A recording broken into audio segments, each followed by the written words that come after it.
Drink like me, you can't smoke.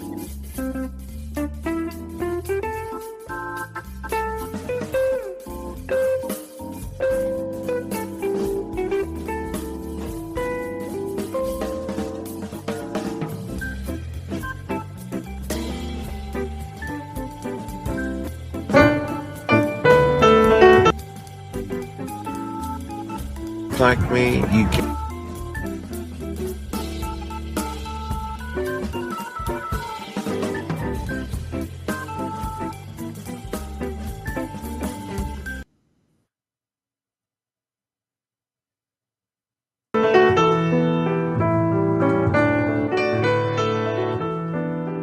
Lineup for Braves Country by DM Magee, 2024. A is for Aaron, the Hammer and Hank, the real home run king. Take that to the bank. B is for Bobby. Cox never cowered. He'd give Blue quite an earful on his way to the showers. C is for Chipper. Don't call him Larry. He would show up in Shea, the Mets he would bury. D is for David. Justice he'd bring. A Game 6 solo brought Atlanta their ring. E is for Eddie Matthews. 512 bombs away. Lit skies from Boston to Milwaukee to the A. F is for Fred. McGriff dog-biting crime. A fire was lit the day he arrived. G is for Glavine. Southpaw winds and kicks. Changing speeds east and west. A gem in Game 6. H is for Harry and his brother George Wright. The father of baseball, Boston pennants in flight. I is for inning, ending double play. Riley to Ozzie to Olsen all day. J is for Jones. Andrew let her fly. And his gloves in center is where singles would die. K is for strikeouts. A plenty from Strider. The quads in the stash, getting swings from that slider. L is for Lopez. Javi to B-Mac. Travis and Smurf, we've been lucky to see that. M is for Mad Dog. He won 355. Could swat flies with the changeup and still bust you inside. N is for Necro. He got to the hall by bending and knuckling and floating that ball. O is for Otis. Old Nixon could fly. The catch at the wall baffled our eyes. P's still for Peterson. We were all rockin' pearls. With Eddie and Jorge, we were out of this world. Q is a quandary for why Dale is not in. Murphy MVPs again and again. R is for ranking. The top pitchers lore. Remember Kid Nichols, 107 WAR. S is for Smoltzy. The big three in the hall. When the game's on the line, you give John the ball. T is for Tyler. Matzik and the gift of 2021, the entire night shift. U is for Chavez, but we say Uncle Jesse. The frames, the release, kept the batters guessing. V is Van Weeren. Skip Carey 2. Don Ernie Joe, the tales from the booth. W is Warren. Spawn Johnny Sane. They'd ride him in Boston and then pray for rain. X is Mazzoni. Yeah, X marked the spot. Leo rocked next to Bobby, and his pitchers stayed hot. Why it makes us feel young, the game's main appeal. Chopping through the battery, there's no better feel. Z is for Zip Boom Bam, Ramalama Ding Dong. Throughout the summer, we sing that song. From AJ to eyeglasses and a hell of a pen. Mad Max, Uncle Charlie, win after win. A cannon from short, and RC you later. Acuna Matata, there is no one greater. Though you can't fit them all when you just A to Z. Think of your favorites in the rafters we see. I started with 3, then 10, 25, 47, 31, and of course 29.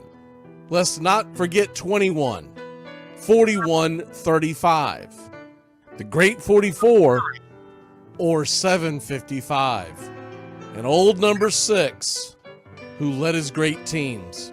The pennants were flying. It felt like a dream. From Boston to Milwaukee to Atlanta's TBS, a family, a tradition, Braves country's the best. Lineup for Braves Country by DM Magee, 2024.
Casey at the Bat by Ernest Lawrence Thayer.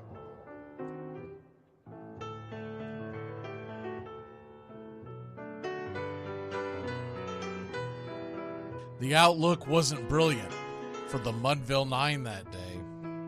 The score stood 4-2, but with 1 inning more to play. And when Cooney died at first, and Barrows did the same, a pall-like silence fell upon the patrons of the game. A straggling few got up to go in deep despair. The rest clung to the hope which springs eternal in the human breast. They thought, if only Casey could but get a whack at that, we'd put up even money now with Casey at the bat. But Flynn preceded Casey, as did Jimmy Blake, and the former was a hoodoo, while the latter was a cake. So upon that stricken multitude grim, melancholy sat, for there seemed but little chance of Casey getting to the bat. But Flynn let drive a single, to the wonderment of all, and Blake, the much despised, tore the cover off the ball. And when the dust had lifted, and men saw what had occurred, there was Jimmy safe at second, and Flynn a hugging third. Then from 5,000 throats and more rose a lusty yell. It rumbled through the valley, it rattled in the dell. It pounded on the mountain and recoiled upon the flat, for Casey, mighty Casey, was advancing to the bat. There was ease in Casey's manner as he stepped into his place. There was pride in Casey's bearing, and a smile lit Casey's face. And when responding to the cheers, he lightly doffed his hat. No stranger in the crowd could doubt 'twas Casey at the bat. 10,000 eyes were on him as he rubbed his hands with dirt. 5,000 tongues applauded when he wiped them on his shirt. Then while the writhing pitcher ground the ball into his hip, defiance flashed in Casey's eye, a sneer cooled Casey's lip. And now the leather-covered sphere came hurtling through the air, and Casey stood a-watching it in a haughty grandeur there. Closed by the sturdy batsman, the ball unheeded sped. "That ain't my style," said Casey. "Strike one," the umpire said. From the benches black with people, there went up a muffled roar, like the beating of a storm waves on a stern and distant shore. "Kill him! Kill the umpire!" shouted someone on the stand, and it's likely they'd have killed him had not Casey raised his hand. With the smile of Christian charity, great Casey's visage shone. He stilled the rising tumult, he bade the game go on. He signaled to the pitcher, and once more the dun sphere flew. But Casey ignored it, and the umpire said, "Strike two!" "Fraud!" cried the maddened thousands, and echoed answered, "Fraud!" But one scornful look from Casey, and the audience was awed. They saw his face grow stern and cold. They saw his muscles strain. And they knew that Casey wouldn't let that ball go by again. The sneer is from Casey's lip. His teeth are clenched in hate. He pounds with cruel violence his bat upon the plate. And now the pitcher holds the ball, and now he lets it go. And now the air is shattered by the force of Casey's blow. Oh, somewhere in the favored land, the sun is shining bright. The band is playing somewhere, and somewhere hearts are light. And somewhere men are laughing, and somewhere children shout. But there is no joy in Mudville.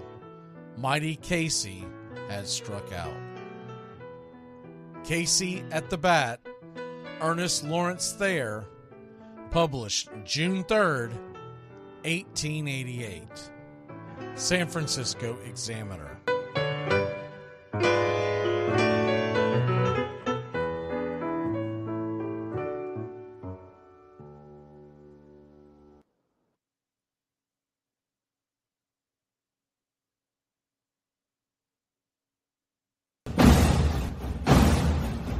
Join the country club today.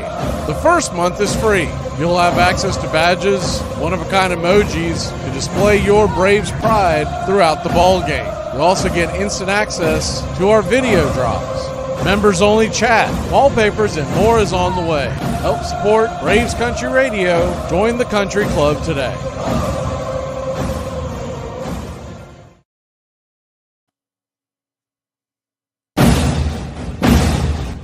Hey Braves Country, this is Mac Magee with Braves Country Radio. We are bringing you pitch by pitch, play by play of your Atlanta Braves all year long. Please like and subscribe today. It's free and it helps us bring you more of the game we all love. Braves Country Radio, your home for the classic call of Braves Country Baseball.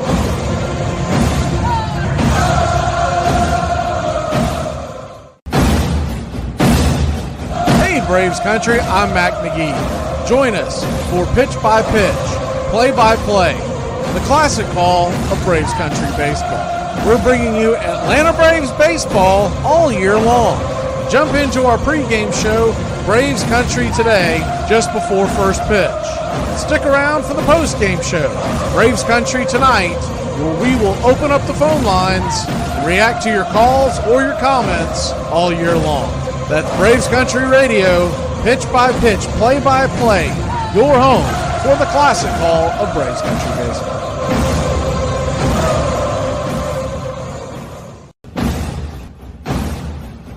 Join the country club today.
You're in Braves Country.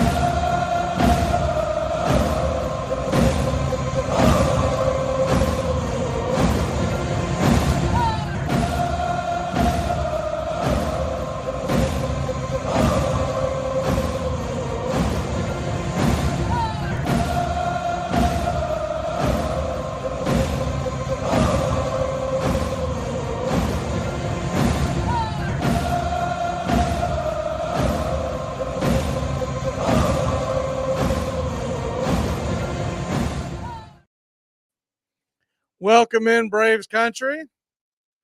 Atlanta Braves are set to take on the Miami Marlins. We'll get that going here in a second. I want to play some clips for you real quick before we begin. And only got a couple we'll be able to squeeze in. I want you to hear from Travis d'Arnaud and Max Fried. Snicker, most of y'all probably heard what he said. It's the same kind of stuff that managers typically say, but I want to have you hear first from Max Fried on his start, and then Travis d'Arnaud on the start that he saw, and then we're going to react to the Spencer Strider stuff. What did you think was working? I was working really well with Travis tonight. A big thing was just going back to who I am, and that's changing speeds, using both sides of the plate, and not worrying about results, and just kind of attacking and working together, and just kind of trying to feel comfortable and, like myself, because the last couple outings I haven't necessarily felt like that. So it was nice to go out there and give us a good chance to win. It was a close game for a long time, and obviously the guys came through going into that, into this, or in that 6th inning. So, really good one to build off of. I know you know who you are and how good you've been, but how much did you need tonight just to see it again? I mean, it's great to go, like, for me, it's been frustrating the last couple, giving it up and not giving us a chance to win. So having a tight game through 5-6 innings and being able to keep it there for our offense to go off the way that they do, it was nice to contribute, and it was a good one. Skip said that it looked like the fastball was a lot better tonight. What was different about it, or what did you focus on in the lead up maybe that made it a little sharper? Just honestly, it was just about focusing and driving that ball in on right-handers' hands. That's what I've been doing really well over the last couple of years, and I was able to get a lot of weak contact tonight and ground balls, which if I'm doing that, everything's working right. Yeah, so, I mean, as far as the ground balls go, is that a function of that fastball working in? Yeah, absolutely, and just being able to mix in off-speed pitches for strikes. Excuse me. But just being able to mix speeds and keep guys off balance, and that's kind of my game. So for me to be able to go out there and kind of stick to that game plan, it was nice to go out there and execute. You mentioned the frustration the last couple. Were you just, I guess, do you just turn that a little bit into motivation? Is that kind of what you did leading, through those? I mean, at this point, you'd kind of use anything as motivation. So not performing to the consistency that I normally, the standard that I hold myself to. It's nice to go out there, have a good one, and help this team win, because I've really put us in some holes. If you look at Ozuna last year, he has his turnaround, been one of the best hitters in baseball since. Mm-hmm. What's it been like to see that as a guy who's been in this clubhouse with him and seen how hard he's worked? We saw it a lot playing against him. So, he's been a really good hitter for a really long time, and to see him and the work that he puts in every single day and his attitude, whether it's good or bad, he's the same guy, and really happy, for him and us that he's producing the way he is. I know there's a lot of separate time between pitchers and hitters, but can you speak to just his chemistry and kind of what he adds just clubhouse-wise for you guys? Yeah, he's loves to have a good time, but when it's time to work and go out there and play, he's as serious as they come. He's extremely competitive, and when the lights turn on and it's time to play ball, he's locked in and ready to go. All right, that was Max Fried, and now we're going to hear from Travis Darnold on what he saw from Max Fried and his reactions to the game last night in the Braves 8-1 win. Travis, I know you spoke before the game. You're pretty confident that Max is going to be back to his old self. What did you see tonight? I saw great fastball command and off-speed command. The right conversations were going on in between innings and even before the game. So he was his normal self today. Can you elaborate on what the right conversations are? I know you don't want to give away trade secrets. Yeah, you just said I can't give away my trade secrets, but it's more about getting outs instead of mechanical stuff or anything like that. Max obviously knows how good he is. We know how good he is, but how nice was it to see him have one like that and just to see it over 6 1/3? Yeah, that's big, not only for us, but for him. His first 2 starts didn't go the way he wanted, and having 5 or 6 days in between those 2 starts, I'm sure was eating at him. And for him to have a good one today is not only good for him, also good for us. Give our bullpen a break too. That was going to be my next question. When Max has one of those tough starts, is he somebody who just uses it as motivation, or does he get back to studying? Like, how does he respond to those? You've seen him pretty close. A little bit of both. Usually motivation, though. He knows what he did wrong and fixes it pretty quick. And then as far as studying for the team he's going to face, he's always done that. So he puts in a little extra work on that as well. This offense is known for its power, obviously, but it felt like the discipline played a pretty big role tonight. I mean, is that something that's underrated about your group? Yeah, obviously we're a threat with the slug. We're also very patient and understand and believe in the guys behind us. They can get the job done. So I think that's a huge benefit stepping into the box, any of that. Ozuna's always helping other guys out with hitting. Just, I guess, how do you put into context how smart of a hitter he is to be able to help everybody else too? He's brilliant. He understands all different hitting styles, and he also understands pitching styles as well. He can see the smallest things in real time, which like me, for example, I need to look at a video. He could see it in real time. So I'm sure the game's slow for him. but it's great to have him here and be able to make adjustments with everybody, even if it's something as small as like I'm drifting a little bit, anything like that. He sees it right away, and he's very, very good at communicating with whoever he's talking to about anything too. On the flip side of that, Rogers, that was one of his better starts against you guys. Did you see anything different from him tonight? He did a good job locating. He was getting his heater in and out and up and down as well, and keeping his off speed down and getting us to chase a little bit too. So he had a really good start today.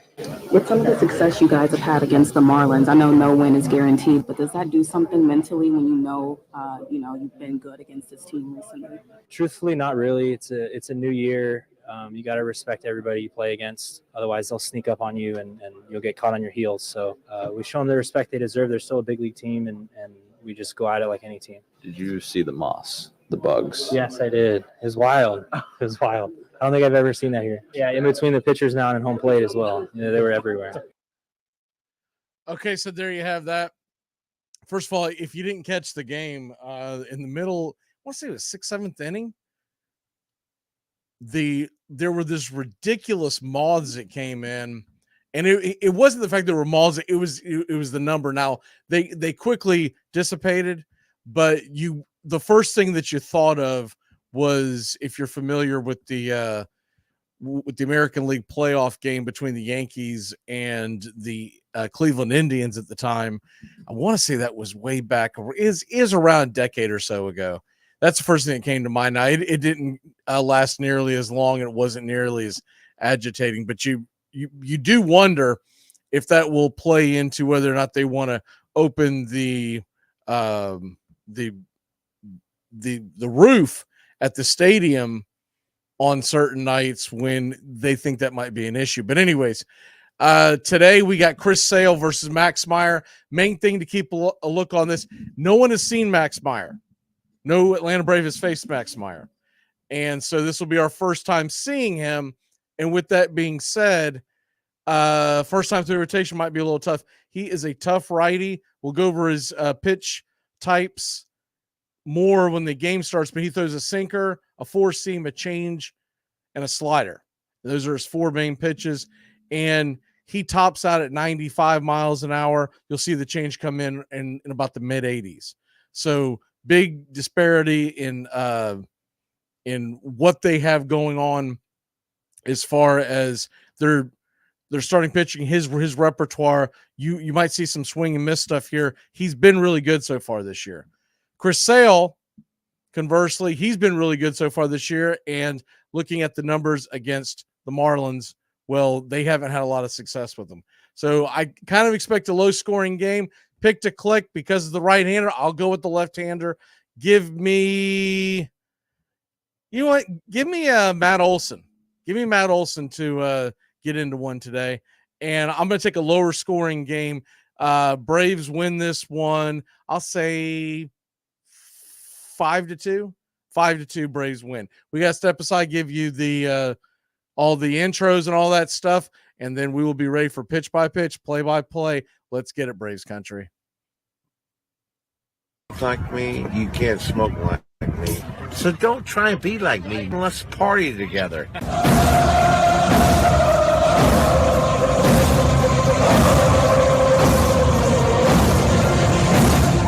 There's something kind of about a kid that's never played baseball.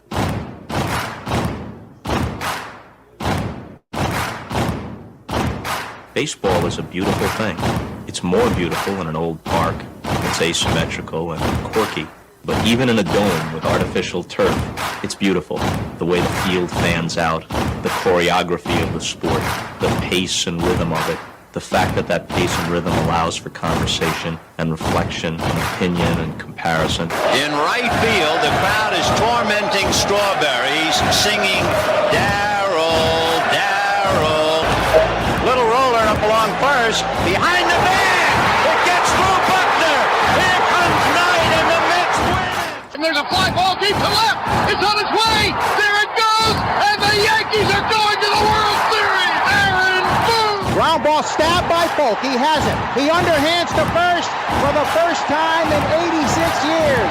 The Red Sox have won baseball world championship. Can you believe it? It's a pastime, something you do. It's entertainment, something you watch, and it's a shared experience, something you talk about and read about. But you can apply those same three criteria to other things. What makes baseball special is that it's the best game that's ever been devised. Smith corks one into right down the line. It may go. Go crazy, folks. Go crazy. Sure as God made green apples, someday the Chicago Cubs are going to be in the World Series. A little bouncer slowly toward Bryant. He will glove it in front of Rizzo. It's in time. And the Chicago Cubs win the World Series. Cubs win.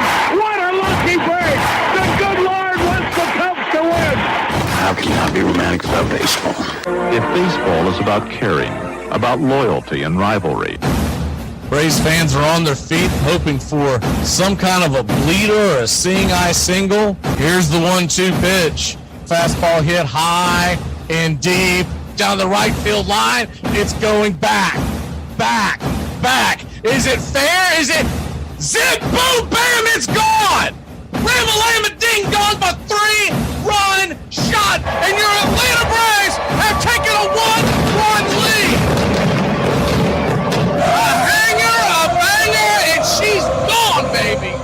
There's a very peaceful thing. It was created and played in pastures and meadows. There's grass, there's outdoors, there's everything that people thought was American and feel about America. You get in a ballpark, and it's the wonder of walking through that dark tunnel and seeing a huge open space where men play the little boy's game.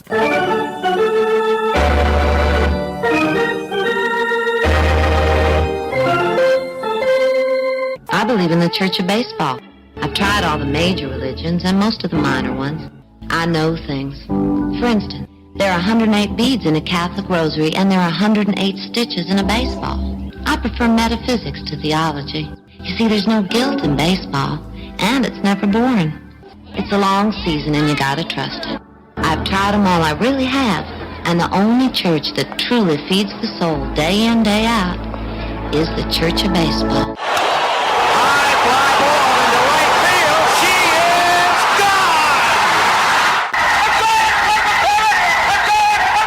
Swung line drive left field. 1 run is in. Here comes Reed. He's the throw to the plate. He is safe. you're in Braves country. If there's a bigger thing going on right now, I don't know what it is. We're down to one strike here. Gurriel, the last hope for the Houston Astros. Here's the 0-2 pitch. Swung on, bounced over to Dansby. Dansby fires it over to Fuss, and here comes the dog pile. Fire the cannons in the battery. Do the chop all throughout Braves country. Pop that top. Your Atlanta Braves have won it all.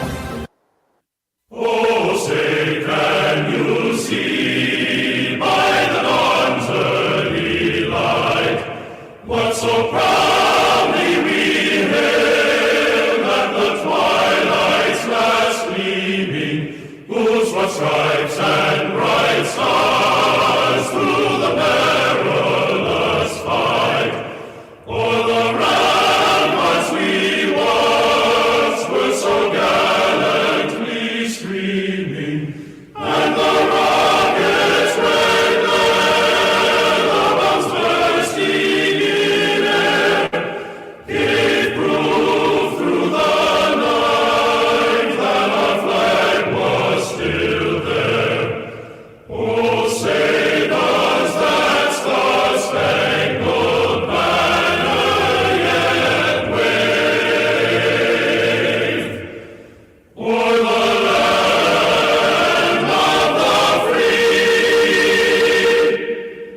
and the home of the brave? Play ball!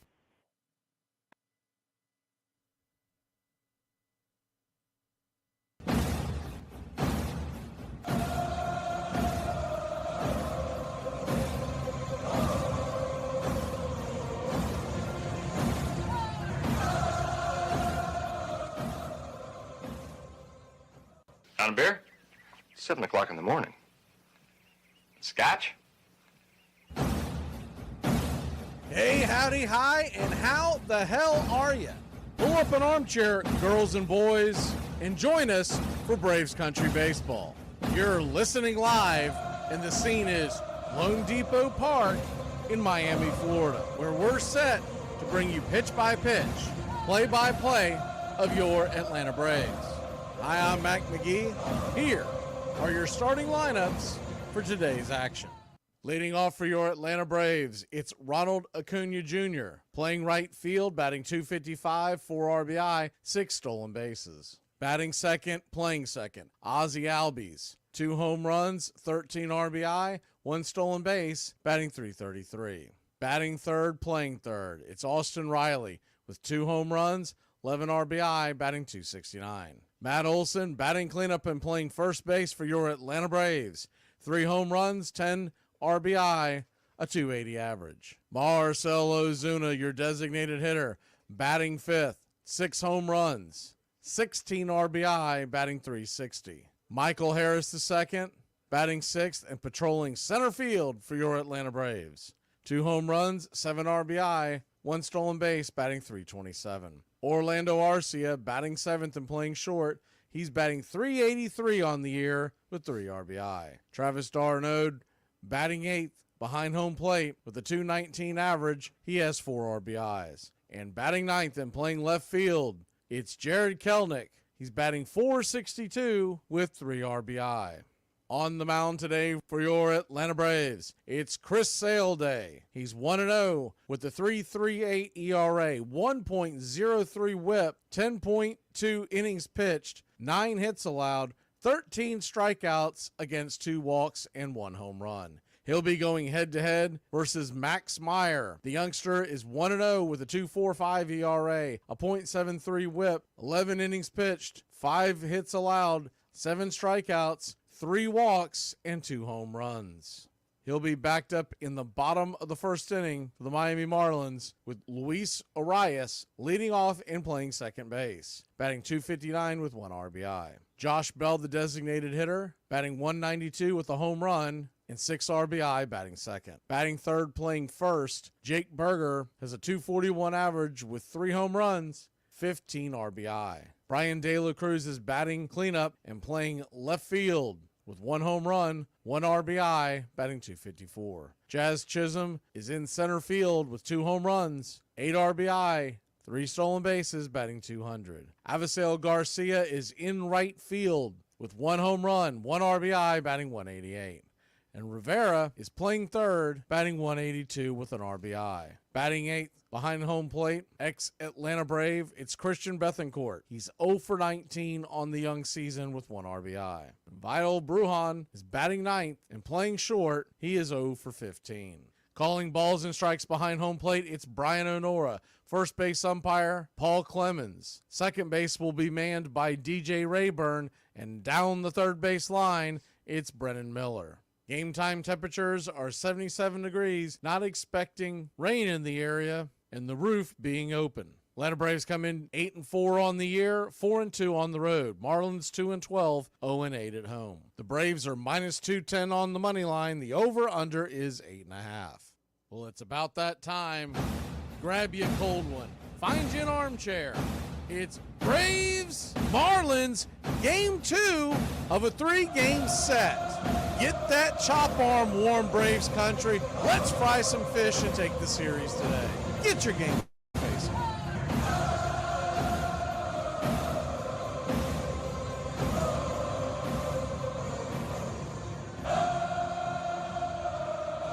Good afternoon, Braves country.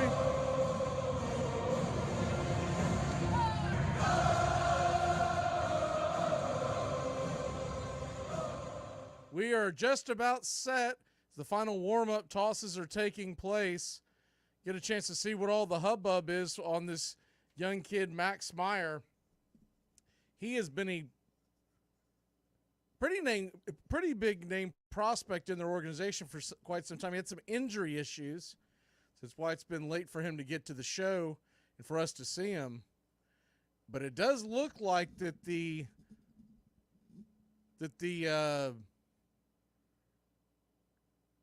roof is going to be open.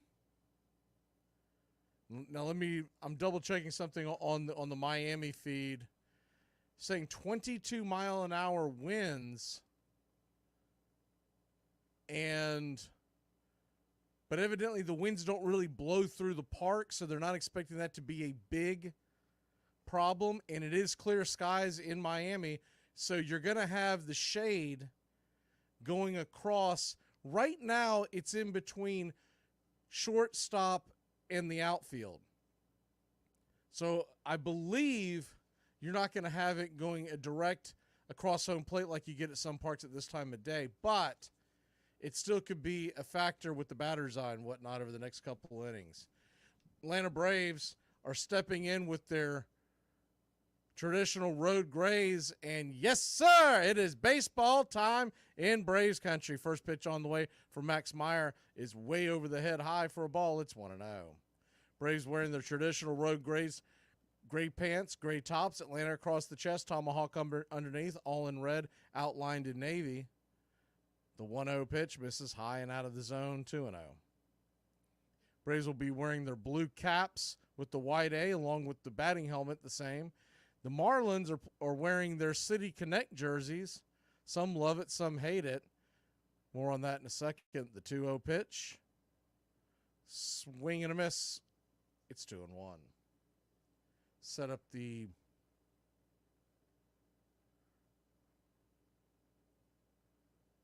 screen for you as it resets. The 2-1 pitch swung on, hit hard on the ground, right at the shortstop. It's going to be a 6-3 putout for out number 1.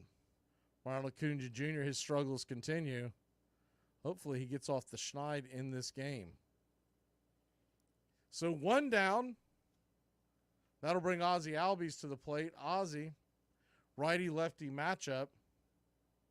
The first pitch on the way, as Myers rocks and fires, is right there at the knees, 88-mile-an-hour changeup. It's 0-1.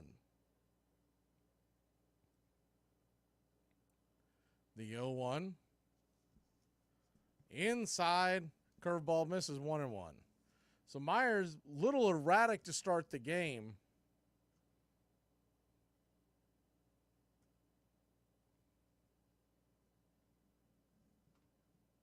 He's been in and out, so you wonder if Ozzie will make him pitch as the 1-1 pitch is swung on, lifted into center field. Left center will call it, and that's where the catch is made in left field by the left fielder. De La Cruz makes the catch. There's 2 away. Miami Marlins, their jerseys, their City Connects, they have white pants and like a neon red, if you're listening on radio, neon red top with Miami across the top in white, letters in white, numerals in white on the back, and they do have white pinstripes. First pitch to the rake. Austin Riley is down and in for a ball. It's 1-0. Wind is whipping, but it doesn't seem to be affecting play on the field. The 1-0 pitch just misses outside, called for a wide strike. Riley doesn't like that. Can't say I blame him. That missed by about 2 inches. 1-1.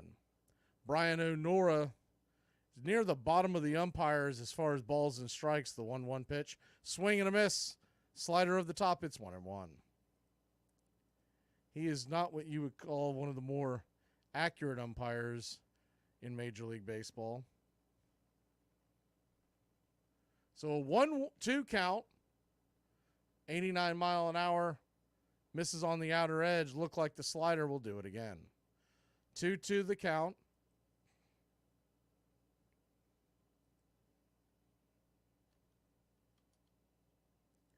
The pitch from Meyer just misses outside again. He's trying to nibble that zone, get Riley to either swing at that slider on the edge or get another wide call. So a full count to Riley. Matt Olson stands on deck. 0-0 your score. Top of the first inning, just getting going here in game number 2. The pitch. High and inside, hits Riley on the arm. He appears to be okay. Luckily, he got hit with the changeup, but still 88 miles an hour is not going to feel good. Looked like it hit him right in the padding on the arm. He'll head on down to first, and your Atlanta Braves have the first runner of the game on with 2 outs. Here comes Matt Olson. Matt Olson, you're starting to see the wind a little bit more in the stadium, blowing left to right. The first pitch on the way is outside for a ball.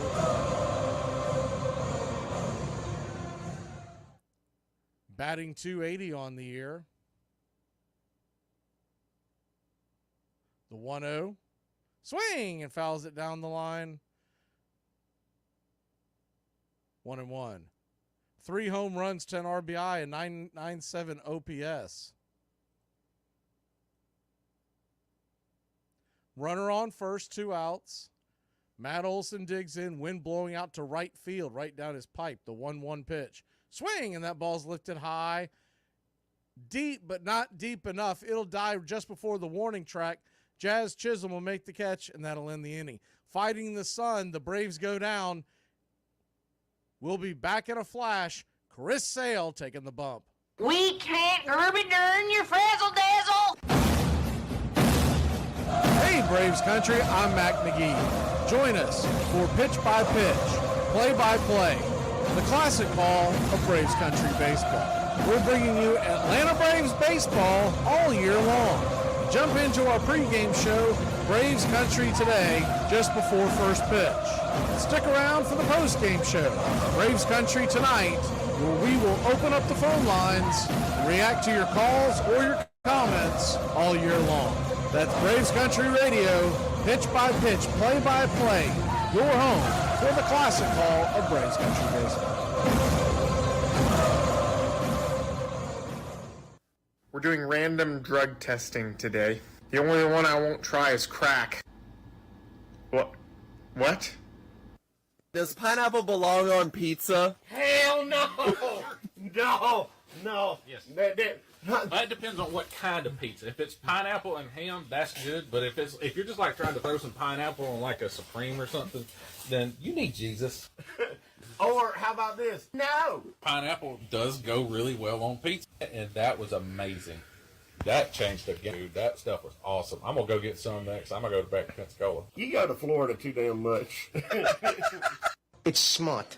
It's a smart line, and a smart crowd will appreciate it. And I'm not going to dumb it down for some bonehead mass audience. Not you. Armchair. What must be the contempt for those who would degrade our great national game and make it a business? When such becomes the case, farewell to baseball. The excitement which is at present attendant on these contests will cease. Then the game itself will gradually but surely die out. Philadelphia City item.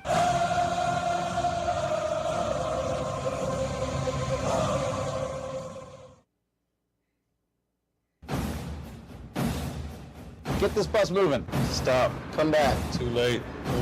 Roll call. Yeah. Roll call. You're in Braves country. Time for roll call. First pitch from Chris Sale. It's right there at the strike at 95 miles an hour at the knees. It's 0-1. Lefty matchup. The 0-1. Flips the slider off the edge. Misses one of them. So a 1-1 count.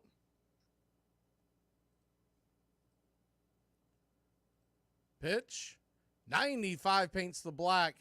Chris Sale bringing it. It's 1-2. Good afternoon to Diane, Braves Country Club member. Ryan Brown, Braves Country Club member. Good afternoon to Gary Coppercat. The 1-2 pitch swung on and lifted over towards Ozzie. Flips it over to first. It's a 4-3 put out. One away. I think that really fooled Arias. In fact, he had a wry smile because he just kind of dribbled it to Ozzie, and Ozzie's giving him a hard time. Good afternoon to Russell, Travis, Brian, Craig. Good afternoon to Nathaniel, Country Club member. Robert, Country Club member. First pitch on the way to Josh Bell is swung on and fouled straight back. It's 0-1. Good afternoon, Wonk, Travis, Lane Country Club member. Who else do we have here? Goat. I know he said he'd be in and out all day at work. The 0-1 pitch. Swing, and that ball's belted down the left field line. If it's fair, it's trouble, and it is. It's 1-0. Over the left field wall. He got all of that one. Second home run of the year for Josh Bell. 366 feet over the left field wall. Good swing by Bell, just bad location by Sale. I believe this is the first Chris Sale regular season game we've done on Braves Country. He's been the Sunday pitcher to start off the season. We did a few during the spring training. First pitch on the way from Sale to Berger. There's a slider nowhere near the zone. It's 1-0. Yeah, that ball, I mean, you're talking about middle in. You couldn't set it on a tee better for Josh Bell. The 1-0 pitch. Misses off the plate wide, 2-0. So a 2-0 count. Braves are in Houston on Monday night, the 2-0. Just misses below the knees, 95 miles an hour, not getting that call. 3-0. It's an 8:05 first pitch in Houston Monday and Tuesday night, and then 2:10 Wednesday afternoon. The 3-0 misses inside, ball 4. So after giving up the tater, Sale struggling with his command a little bit. Can't imagine he's rattled.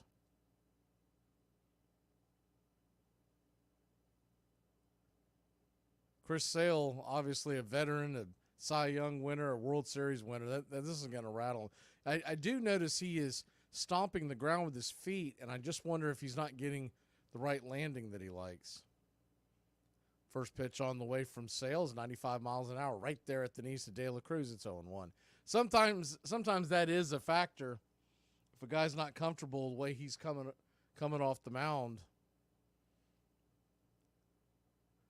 The 0-1 pitch just misses down and away, 1-1.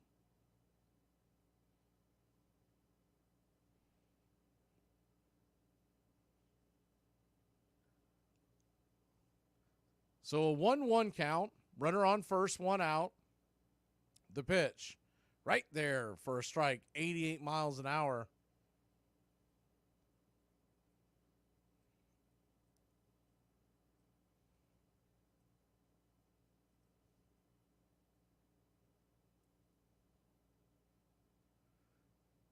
The 1-2 from Sale. Swing, and that ball's lifted down the left field line. Giving chases Kelnick. Making the diving catch. He leaps up, and he's going to relay it back over to first. Will he get him? Garcia fires it, and the throw gets away, but ricochets off the first base dugout, and it'll stay in play. Unbelievable play by Kelnick. He had to make a dive, jumped up. Berger had already turned second base. He had to slam on the brakes and then hustle back. I don't think even a clean throw gets him, but man, did he make it interesting. By the time Kelnick has to get up from that dive, had Berger not turned around right when he did, it might have been a double off. First pitch on the way to Chisholm, misses outside for a ball. It's 1-0.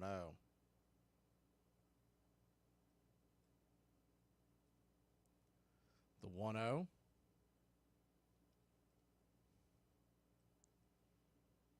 Rocks and fires. 95 inner cut. Evens up the count at 1-1.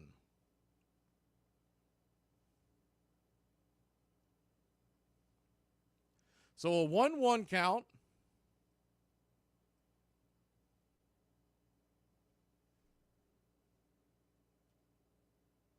Pitch on the way, swing and a miss, slider out in front. Marlins 1, Braves nothing.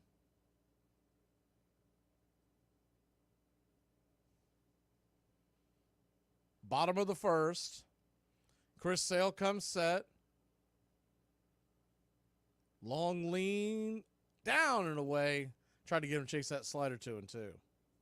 Mets, by the way, trail 11-7 in New York to the Kansas City Royals. About those Royals, they're off to a good start. And I saw a statistic yesterday, which is one of the reasons why we picked it as the bonus pick today, Reds versus White Sox. White Sox are trailing 9-0 right now. 5-0 in the ninth. It's the 2-2 pitch. Swing and a miss, flailed at that one, and that'll end the inning. Chris Sale gets him a strikeout, but gives up a run. We'll be back in a flash here on Braves Country.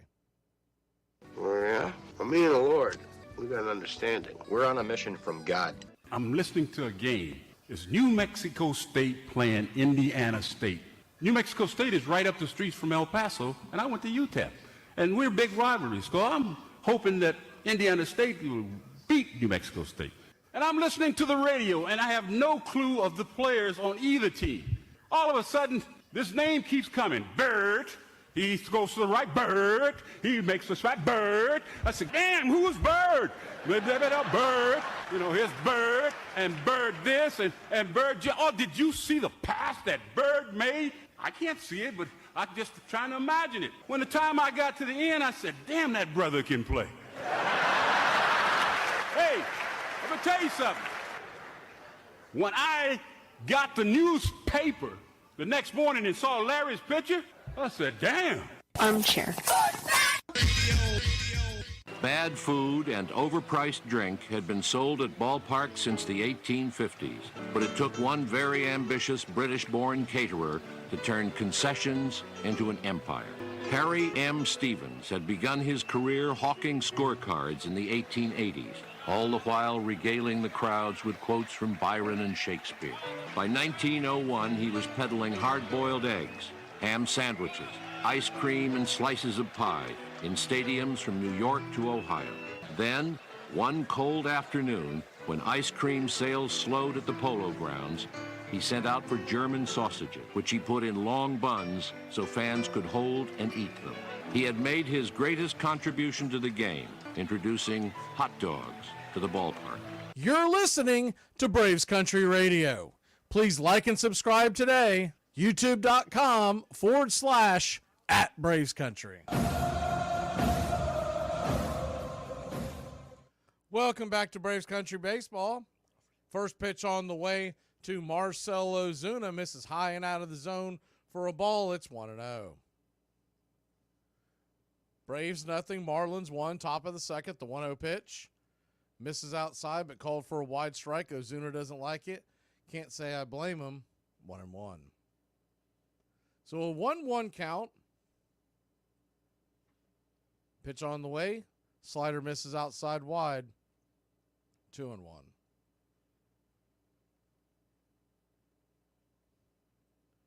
The 2-1. Swing and a miss. 93 outside. 2-2. So a 2-2 count.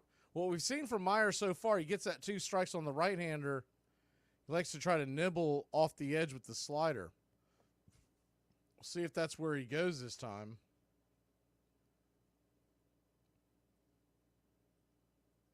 The 2-2 pitch. Swung on, and that ball is roasted towards center field. That's going to get down for a base hit. First base hit for the Atlanta Braves. Second base runner of the afternoon, Marcell Ozuna, is at it again.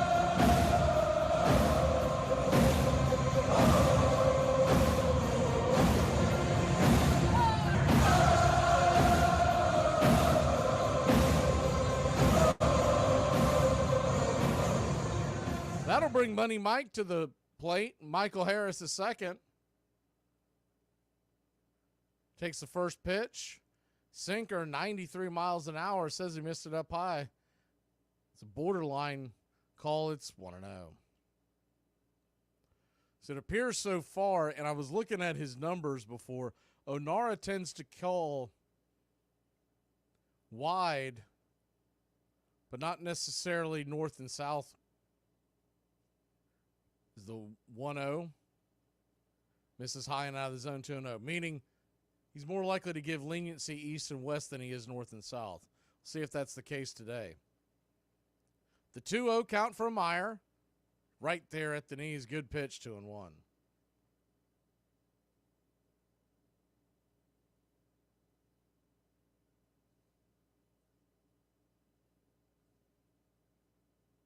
The 2-1 pitch. Swing and a miss over the top.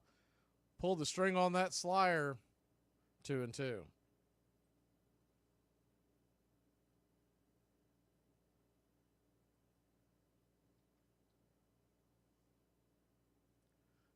The 2-2 pitch swung on and fisted towards second. Easy basket catch made over at short by Bruhar.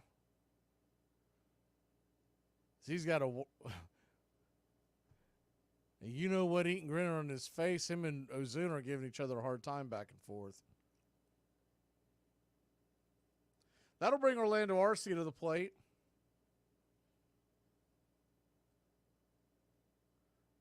Arcia digs in. The first pitch on the way. Misses up top. 1-0.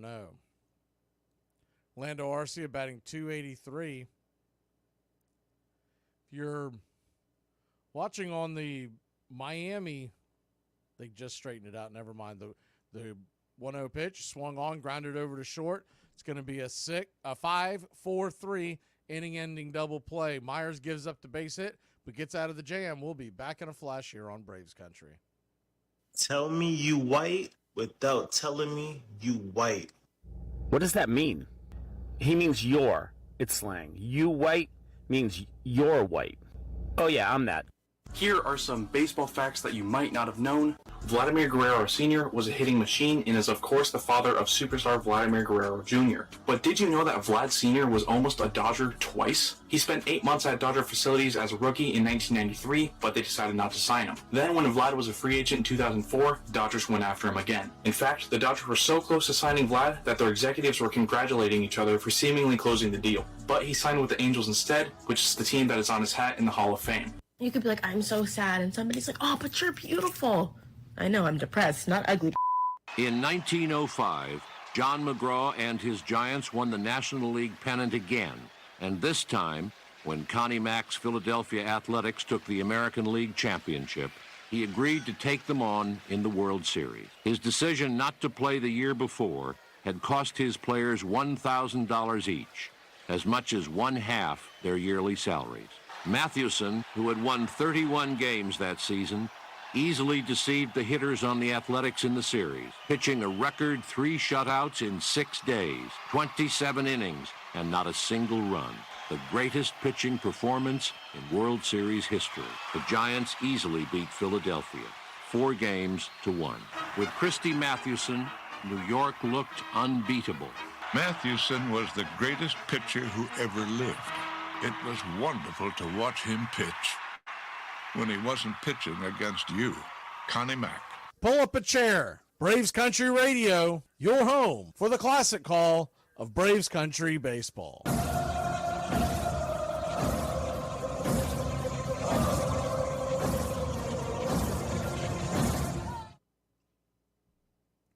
Welcome back to Braves Country baseball. Chris Sale goes back to work. The first pitch on the way is sliced into right field. Down for a base hit by Avisel Garcia. 1 on, nobody out. Just like that.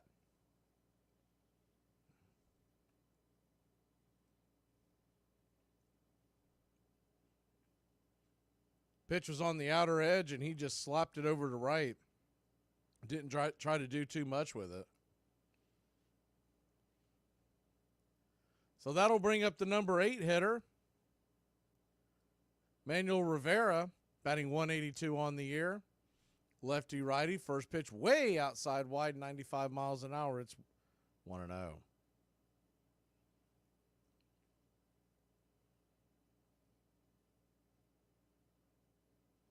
The 1-0. Sale comes set. Kicks and fires. Swing, and that ball's lifted into right center field. It's going to get down for a base hit. They're going to have runners on the corners and nobody out. Garcia going first to third, and Chris Sale struggling mightily to start this game. Another pitch where got a little bit too much of the plate. Rivera didn't try to do too much with it. Sent it the other way.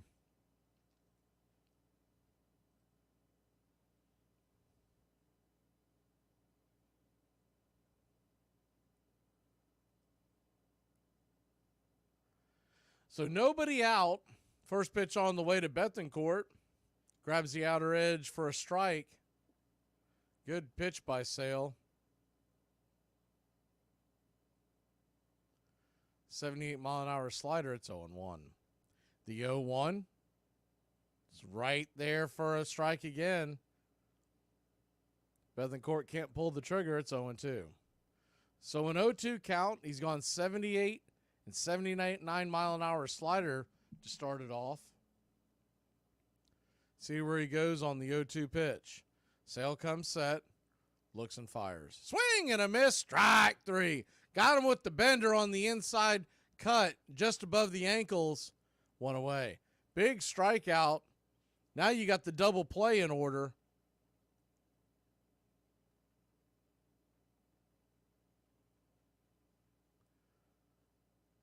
And that'll bring up the number 9 hitter, Vidal Brujar. Lefty-righty matchup. The first pitch on the way. Swing and fist it foul back. It's 0-1. Brujar, remember last night, tried to get himself off the stride and drop a bunt, so you got to keep an eye on that. Laid a perfectly placed bunt, but Austin Riley charged in and gunned him down. So an 0-1 count to Brujan.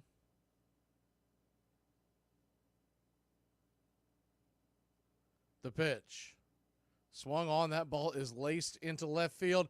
Dropping the ball is Kelenic. He's going to throw it to second. That'll be a bad throw, and it's going to be a run scored as the run comes home from third. Kelenic, I don't know if he lost it in the sun. He was fighting that sun. Normally makes that catch and then tries to throw out the runner coming from first to second, and that throw is way off the mark. I don't think he gets him anyways. He was going about halfway, and once he dropped it, he took off.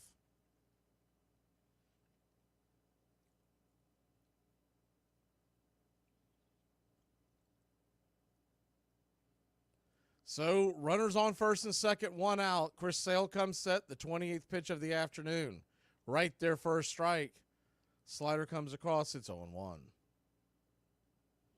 Luis Arias 0 for 1. Braves trail 2-0. Double play still in order.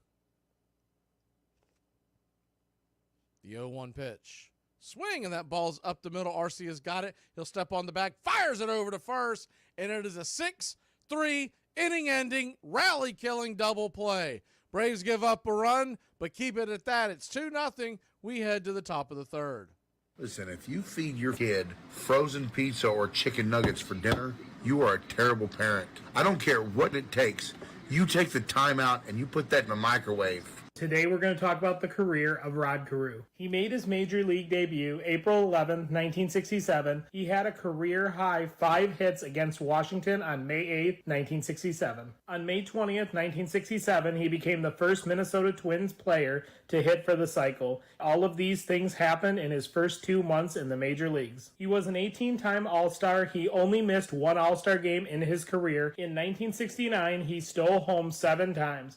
Only Ty Cobb has stolen home more in 1 season. He hit 300 or better from 1969 to 1983. He never struck out 100 times in a season. He won 7 batting titles in his career and 4 straight from 1972 to 1975. He would miss out on a 5th straight batting title by .002. He led the American League in hits 3 times in his career. Over his 19-year career, he batted .328, had 3,053 hits, scored 1,424 runs, stole 353 bases, and had a .393 on-base percentage. He also won an MVP award in 1977. He was elected to the Baseball Hall of Fame in 1991 with 90.5% of the vote. America's entry into World War I was very near in the spring of 1917. Millions had died on battlefields in Europe, and Americans could no longer stand by. Baseball was eager to show that it was ready to do its part. Ban Johnson ordered teams to learn close order drill, and the Washington Senators showed off their marching skill, led by the athletic young Assistant Secretary of the Navy, Franklin Delano Roosevelt.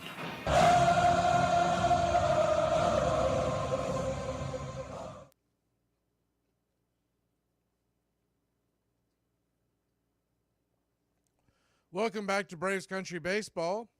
First pitch on the way to d'Arnaud, drifts inside, slider misses. Comes close to hitting his front arm, it's 1-0. If we weren't already down a catcher, I'd say Travis lean into that one. The 1-0 pitch. Swung on, chopped down the third base line, 1-1.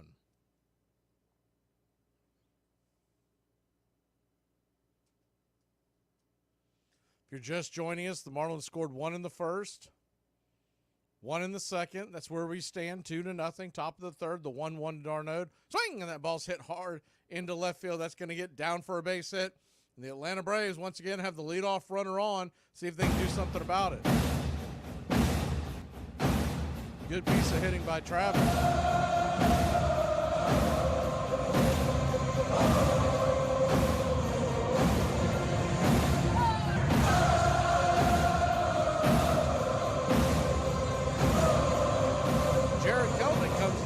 Kelnick takes the first pitch outside wide for a ball, 1-0. Kelnick charged with that error in the last inning, and he'll tell you he should have made the play, but I do believe the sun had something to do with that.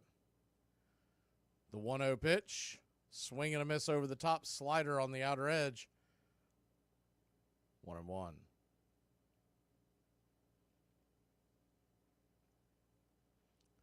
The 1-1.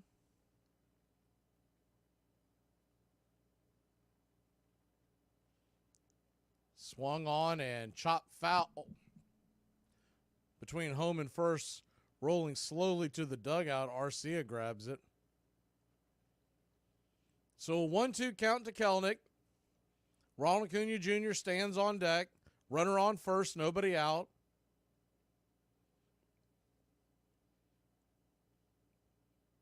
They set up inside the pitch. Swing and a miss, strike 3. Kelnick down on strikes. Chase that junk in the dirt. 1 away. I think Kelnick was trying to make up for that error all in one swing. He was swinging at everything coming up there.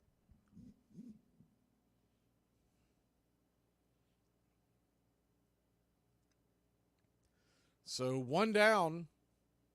Ronald Acuna Jr. steps up, representing the tying run. The first pitch, swing and a miss over the top of the slider. It's 0-1.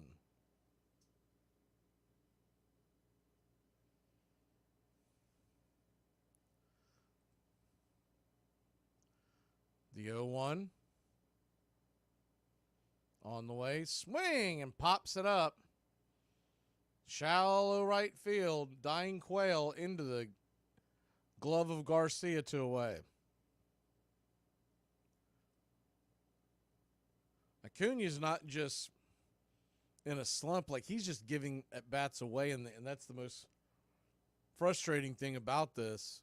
You know he's going to eventually snap out, but you give those at bats away, you're not doing anybody any good. At least see some pitches. First pitch on the way to Albies, down and in for a ball, 1-0. Real quick on the out-of-town scoreboard, Reds beat the White Sox 5-0. More on that in a second. Twins 11-5 over the Tigers. Yankees beat the Guardians in the first part of their doubleheader. Is the 1-0 pitch. Swung on, and that'll be foul off the plate. Rolling towards first. Royals beat the Mets 11-7.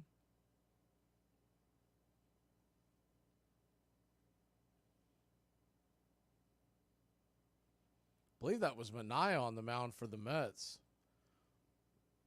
He'd been pitching really well before that. The 1-1 to Ozzie, 40th pitch of the night for Meyer is down and in for a ball. Changeup misses, 2-1. Phillies lead the Pirates 2-1 in the third. Nationals over the A's 1-0 in the third. Blue Jays 5, Rockies 1 in the sixth. Orioles 3-1 over the Brewers in the second. Rangers on top of the Astros 2-0 in the third. The 2-1 pitch swung on. That ball is smoked into right field. That's going to get down for a base hit, and it's going to get down where the green grass grows up against the wall. It'll be a double for Ozzie Albies as Ozzie smokes one into the corner. Oh, baby. I'm the Wiz. I'm the Wiz. I'm the Wiz. I'm the Wiz, and nobody beats me. The Wiz rips one into the corner. Pretty much anybody else on the Braves roster scores on that play. The slow-footed Travis d'Arnaud, hind catcher in his mid-30s, not as easy to get around the base paths nowadays. That'll bring Austin Riley to the plate. He was hit by a pitch the first time up, and he takes the first pitch, spits on it. As it goes into the dirt outside, it's 1-0. 2 down, so it's going to take a base hit or something of that sort to get the runs home. The 1-0 pitch. Missed outside, but they give him a wide strike anyways, 1-1. Myers getting that call from home plate Brian Honora down and away to the right-handers. The 1-1. That one's way off the plate, 2-1. If you're going to continue to get that call, you're going to keep going to that well. Rest of the scoreboard looks like this. Angels trailing the Red Sox 4-0 in the second. Giants 1-0 over the Rays in the third. The 2-1 pitch, swing and a miss. Chase that slider off the edge again, 2-2. So deuce is wild here in the top of the third inning. Runners on first and second. 2 outs. A 2-2 count. The pitch. Swing and a miss, strike 3. Riley cannot lay off that slider, and that'll end the inning. We'll be back in a flash. Braves trail 2-0. We head to the bottom of the third. I don't know how many years on this earth I got left. I'm going to get real weird with it. This portion of the show is being brought to you by The Best Things in Life, which are still free with minimum purchase at participating dealers. Hey, Braves Country, I'm Mac Magee. Join us for Pitch by Pitch, Play by Play, the classic call of Braves Country baseball. We're bringing you Atlanta Braves baseball all year long. Jump into our pregame show, Braves Country Today, just before first pitch. Stick around for the postgame show, Braves Country Tonight, where we will open up the phone lines and react to your calls or your comments all year long. That's Braves Country Radio, pitch by pitch, play by play, your home for the classic call of Braves Country baseball. Let me tell you something. If the U.S. government decides to stick a tracking device up your ass, you say thank you and God bless America. Bruh, my ex was like, "Are you already talking to someone else?" I was like, duh, there's a wait list. February 1901. If we had waited for the National League to do something for us, we would have remained a minor league forever. The American League will be the principal organization of the country within a very short time. Mark my prediction. Van Johnson. Join us for Braves Country Baseball, first pitch to last pitch, right here. To everyone who watches my life and gossips about it, don't give up. Season 2 is about to come out.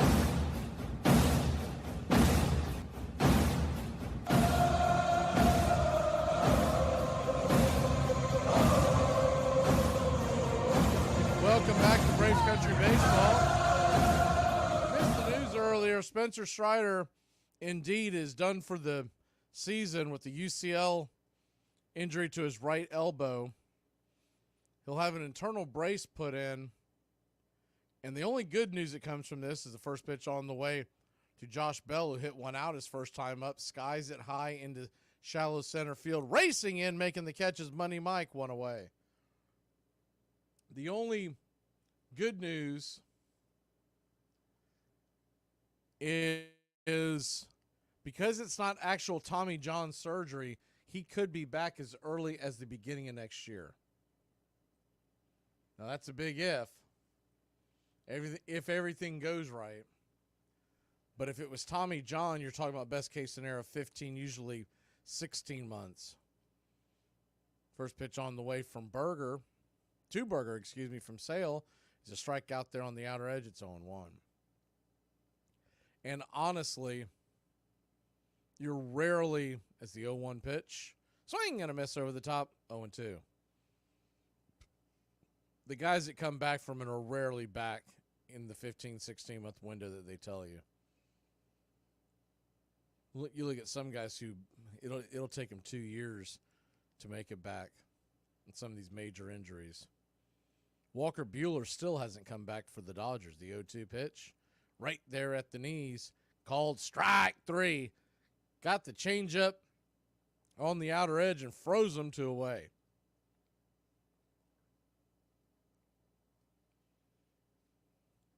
Walker Buehler got hurt in late 2022, or mid to late summer 2022, and he's still coming back from that. He's in a minor league reassignment, and last night is the first pitch on the way to De La Cruz is right there at the knees for a strike. It's 0-1. He got hit by a comebacker. They had to take him out of the game. They say he's okay, but just shows you these pitching injuries is the 0-1. They're going to say he went around on that one. We'll take it. It's 0-2. So an 0-2 count from Sale. Time is now called by De La Cruz. Now, this is the same doctor that performed his procedure as the 0-2 pitch. Swing and a miss, strike 3. We'll finish that thought when we come back. Braves will grab the bats. We're heading to the top of the 4th inning. Shout out to my lungs for handling all the things my mental health can't. Well, it's summer, and if you're like me, you're having a blast with some outdoor cocktails and maybe beer. There's another drink I've been considering thinking about. That's right. At this point in time, I've decided to mix in a water. Now, a lot of you are probably thinking, how does that work? Great question. You've spent all summer drinking 8 straight seltzers and waking up the next morning feeling like you got hit by a school bus. But when you mix in a water, you give your body and soul a glimmer of hope that it'll overcome the beating you're putting it through. You see, we only get one physical human body on this earth, and I treat mine like a garbage can. So let's crack open a water and see if that fixes things. Is mixing in water fun? No. It sucks. It feels extremely lame. A borderline party foul. I cannot think of a single thing I'd rather do less when I'm out having fun than mixing in a water. So what are you waiting for? Mix in a water and become a beacon of health today. My ducks are absolutely not in a row. I don't even know where some of them are. And I'm pretty sure one of them's a pigeon. Or a pterodactyl. And it turned out that old Honus was the best third baseman in the league. He was also the best first baseman, the best second baseman, the best shortstop, and the best outfielder. That was in fielding. And since he led the league in batting 8 times between 1900 and 1911, you know that he was the best hitter too, as well as the best base runner. He had a powerful build. His 5'11" 200-pound frame, it was said, featured a massive chest that might have come from a barrel maker's shop, and shoulders broad enough to serve dinner on. His legs were badly bowed, but he had huge hands and arms so long, opposing players swore he could tie his shoes without bending over. Nothing seemed to get past him, and he threw so hard to first base that pebbles, scooped up as he fielded grounders, were said to arrive along with the ball.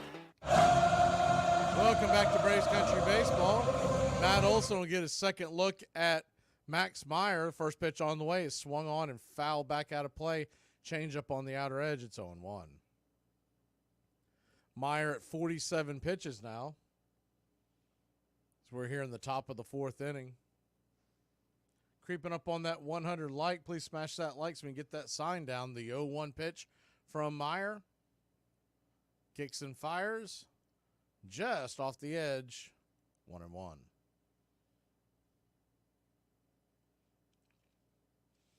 That one was high in the zone. And so it appears the 1-1 misses high 2-1. He's not giving much east and west high either. It seems like the east and west he's giving is lower in the zone. So if you know that, you're the pitcher, you know that, you're the hitter. As long as he's consistent, you can deal with it. The 2-1-2 Olsen. Misses high again, 3-1. So a 3-1 count to the Ice House.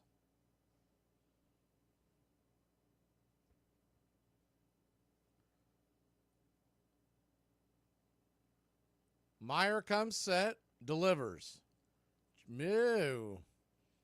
Misses inside. He got the call, 3-2. Olsen was heading down to first, had to stop himself. Now he calls for timeout. Now, once again, that's down and in. So in and out, low in the zone is where he's giving leeway. The 3-2 pitch, swing and a miss, strike 3. Right down the center of the plate, just couldn't time it up. 1 away.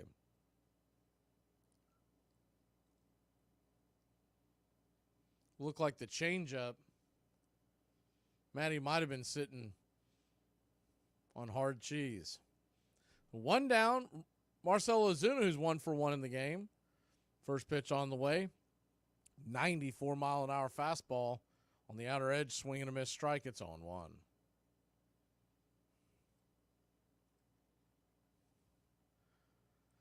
The 0-1 comes set and fires. Down and away, 1-1.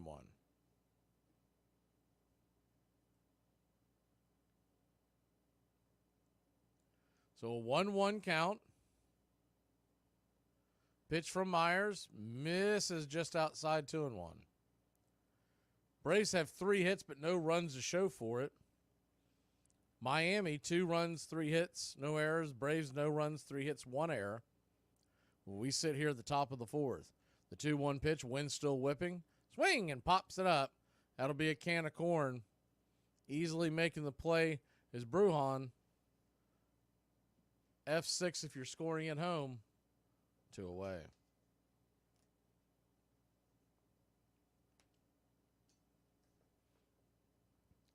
Two down here in the top of the 4th, and that'll bring Michael Harris II to the plate. Michael, righty-lefty matchup. Popped out to short his last time up. Swing and a miss, strike at the first pitch here. 0-1.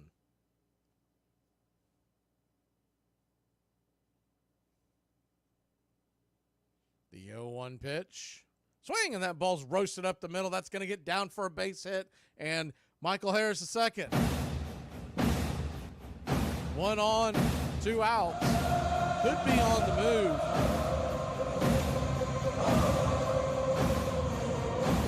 Orlando Arcia coming to the plate. Michael just took it right back. Up the middle, right where it came from, right in the 4-6 hole. That'll bring Orlando Arcia to the plate. Arcia 0 for 1. First pitch.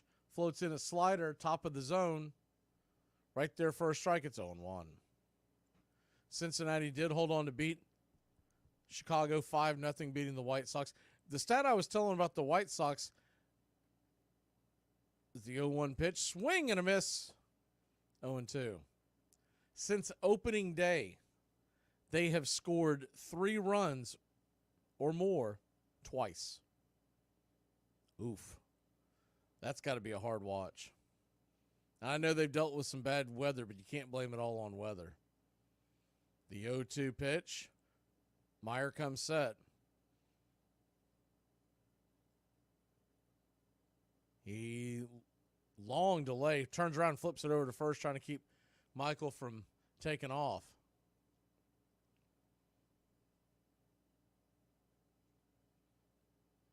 Harris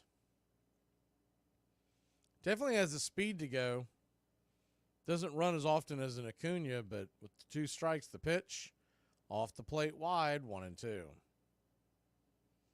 If you get thrown out, it's not a terrible idea. You just have Arcia leading off the next inning. The 1-2. Righty. They set up outside again. Swing and pops it up. High in the sky. Who wants it? Fair catch being made by the first baseman, Berger. Just past the pitcher's mound, and that'll end the inning. Braves put one on, but can't get him across. We'll be back in a flash, trailing by 2. In 1882, William Hulbert died, and control of the National League and his old team, the Chicago White Stockings, passed to his second-in-command, A.G. Spaulding. The magnet must be a strong man among strong men. Everything is possible to him who dares. Albert Goodwill Spaulding. The railroads had Commodore Vanderbilt. Big Steel had Andrew Carnegie. Big Oil, John D. Rockefeller. Baseball had Albert Goodwill Spaulding. 7:15 by D.M. Magee, 2024.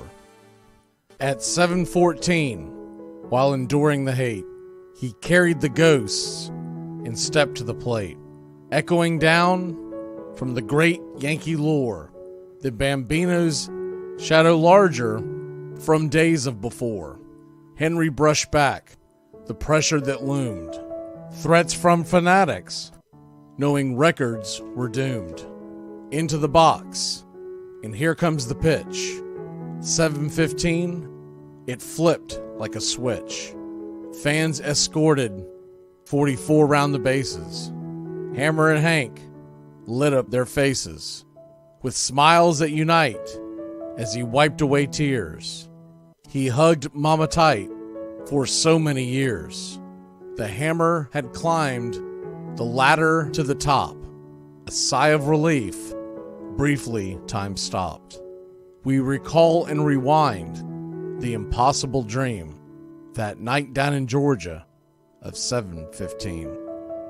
7:15 by D.M. Magee, 2024.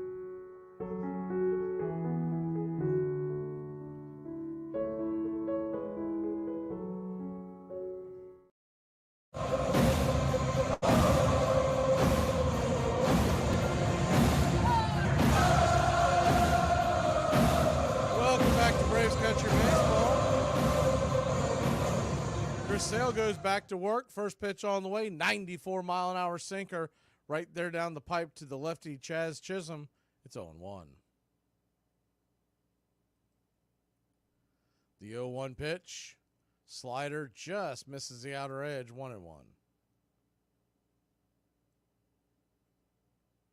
So a 1-1 count.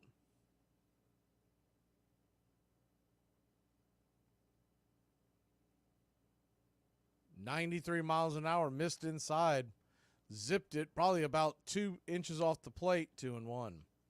Braves are playing in a shift. Riley buys lonesome over there between second and third. The 2-1 misses inside, ball 3. Excuse me. So a 3-1 count.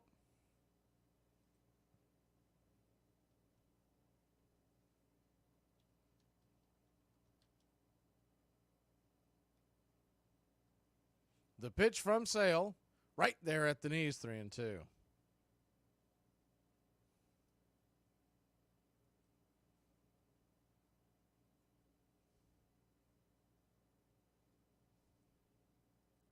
The 3-2. Fastball caught, looking, strike 3. He got caught watching the paint dry, 1 down. Fastball on the outer edge just froze him. After seeing all those Frisbees up there, you can't quite blame Chaz for not being able to pull the trigger on that one.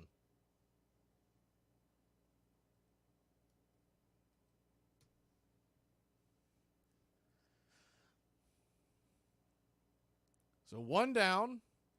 That'll bring the right-handed bat of Garcia to the plate. He's 1 for 1, scored.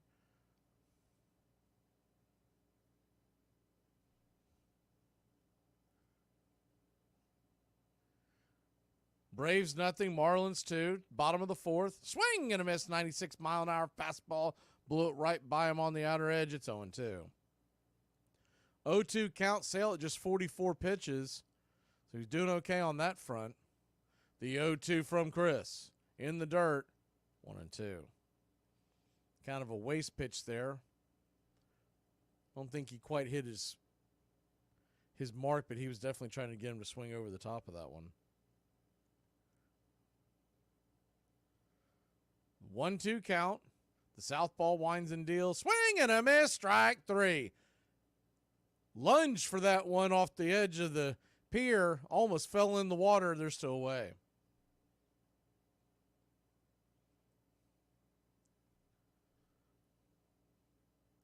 Yeah, I think Chris Sale's cruising along here pretty good so far since that first early hiccup. We just got to get him some run support. First pitch on the way to Rivera is right there at the knees for a strike. It's 0-1.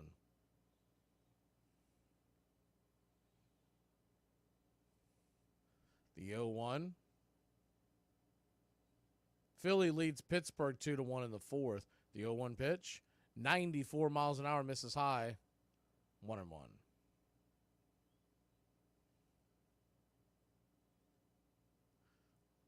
1-1 count. The pitch from Sale.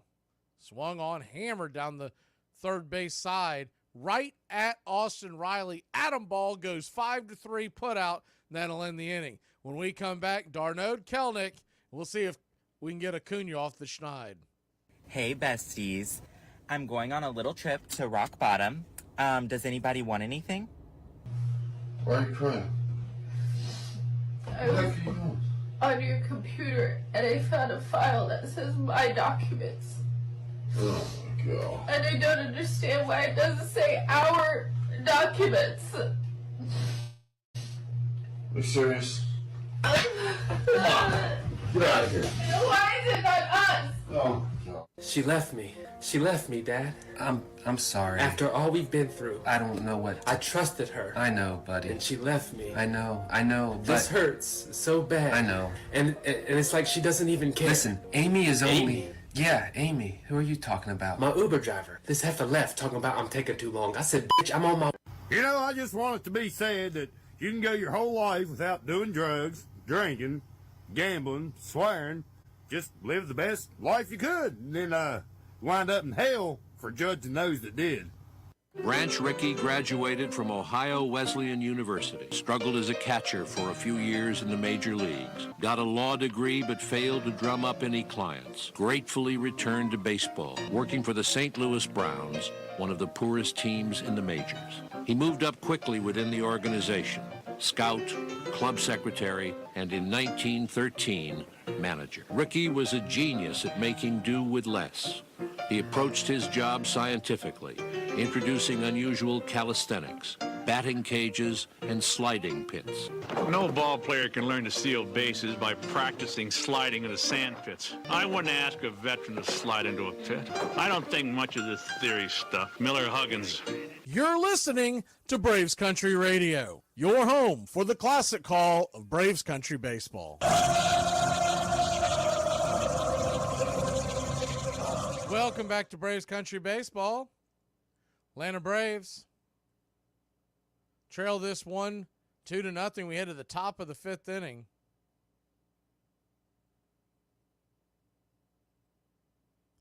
Travis d'Arnaud will dig in from the right side, righty-righty matchup.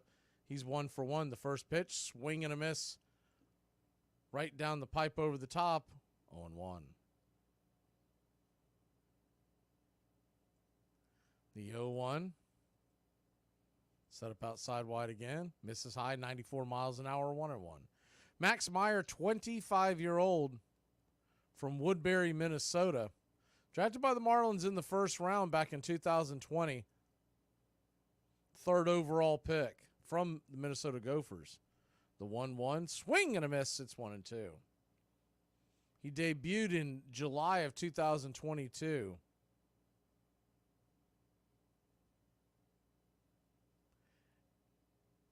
Pitched in 2 games is the 1-2. Misses high, 2-2. and then had season-ending Tommy John surgery, and this is his third appearance since. The 2-2 pitch. Swing and a miss, strike three. Took something off that one. 88-mile-an-hour slider. Tied up Darnode, one away. So one down, Jared Kelenic coming to the plate. Braves looking to get some runs back for Chris Sale, give him a fighting chance to win this one. Jared Kelenic was down on a swing and miss strikes his first time up. He's 0 for 1. Chased a curveball in the dirt. First pitch on the way to Kelenic. Misses off the plate wide, 87 miles an hour, 1-0. One thing you can say for sure about this Meyer kid, he's got some accuracy. Normally these young guys, they're all over the place, but he's been right there all day. The 1-0 pitch. Swing and a miss over the edge. Changeup, pulled the string on that one, 1-1. Meyer, 4 strikeouts, no walks. The 1-1, another swing and a miss over the top. Changeup, 1-2. So Kelenic calls time. He's really been puzzled by Meyer so far. Swung and missed at 5 pitches in 6 attempts. Or 6 pitches that he's seen, I should say. The 1-2, swing and a miss, strike 3. Kelenic, go back to the drawing board, head to the bench, 2 down. So 2 down, and that'll bring Ronald Acuna Jr. to the plate. Acuna still doesn't have a home run.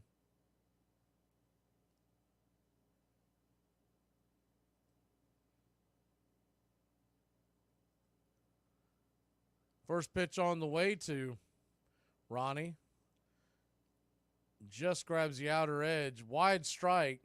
It's not hitting the zone, but he's been calling it there. It's 0-1. The 0-1. Misses outside wide. Did he go around? He did not. First base umpire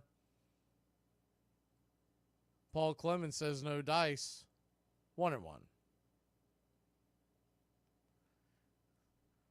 The 1-1 swing, and that ball's hammered down left field over the head and off the wall in left field. It's going to get down for a base hit, and Ronald Acuna Jr.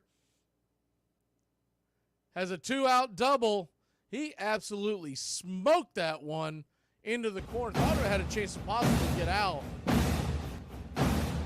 The laser just missed the top of the wall. Maybe a foot low.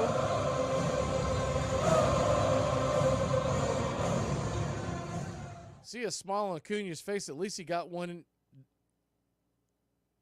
over the head of someone. It's got to be a bit of a relief to Acuna. First pitch to Ozzie. Down and out of the zone for a ball, 1-0.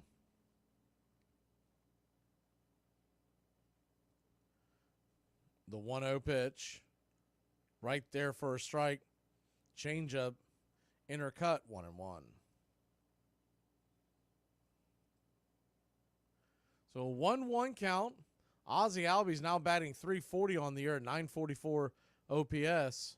The pitch. Swing and a miss.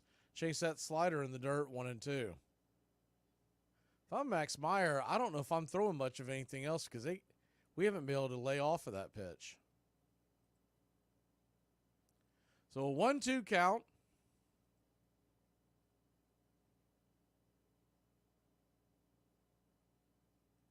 The pitch from Meyer.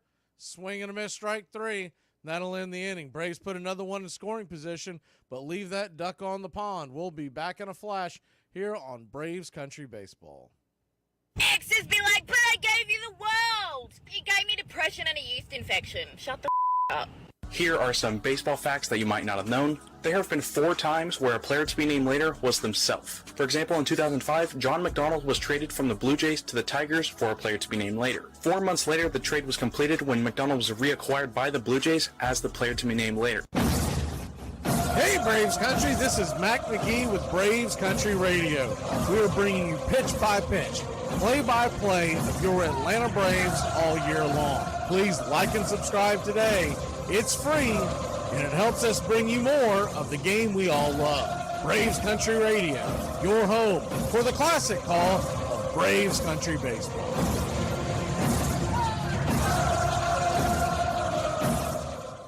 I just super daddied my pants. What? Shadoodled. I my pants, I think. You don't have pants on. Sunday would come and the little park would be packed way before game time. Everybody wanting to see the great Rube Waddell pitch. Nowhere to be found. Manager'd be having a fit. And then just a few minutes before the game time, there'd be a commotion in the grandstand. You'd hear people laughing and yelling, "Here comes Rube! Here comes Rube!" And there he'd come right through the stands. He'd jump down onto the field, cut across the infield, the clubhouse, taking off his shirt as he went. In about 3 minutes, he never wore any underwear. He'd run back out in uniform and yell, "All right, let's get him." Sam Crawford.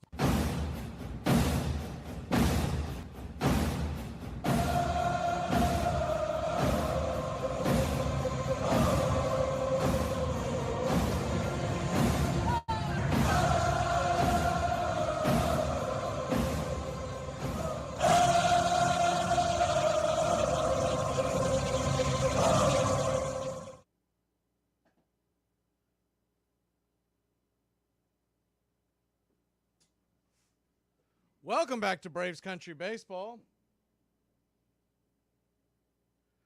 Atlanta Braves trail 2-0. Chris Sale goes back to work. The first pitch, 77-mile-an-hour slider, misses high and out of the zone. It's 1-0.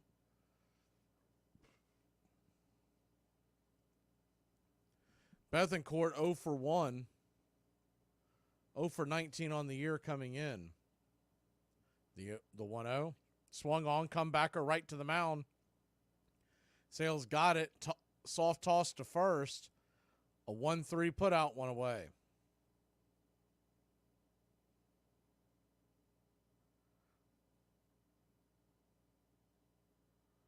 So one down.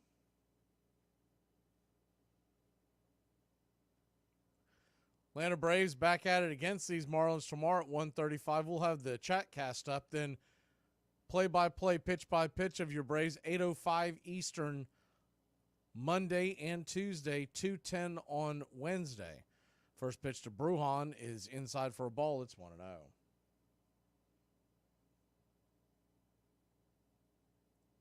The 1-0. Swing and a miss up top. 1-1. Milwaukee and Baltimore are tied at 5 apiece. That game is in the 4th. The 1-1 just misses inside. Fired the 95-mile-an-hour fastball right there above the knees inside. 2-1.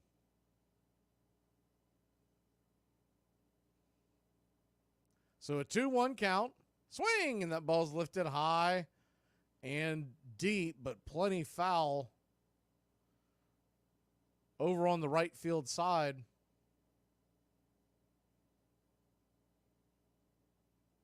Twins beat the Tigers 11-5 the first part of their doubleheader. They're beating Detroit again 1-0 early on in that doubleheader.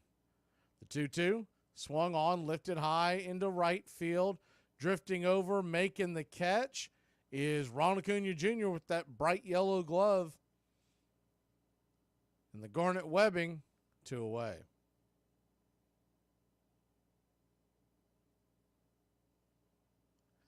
Two down.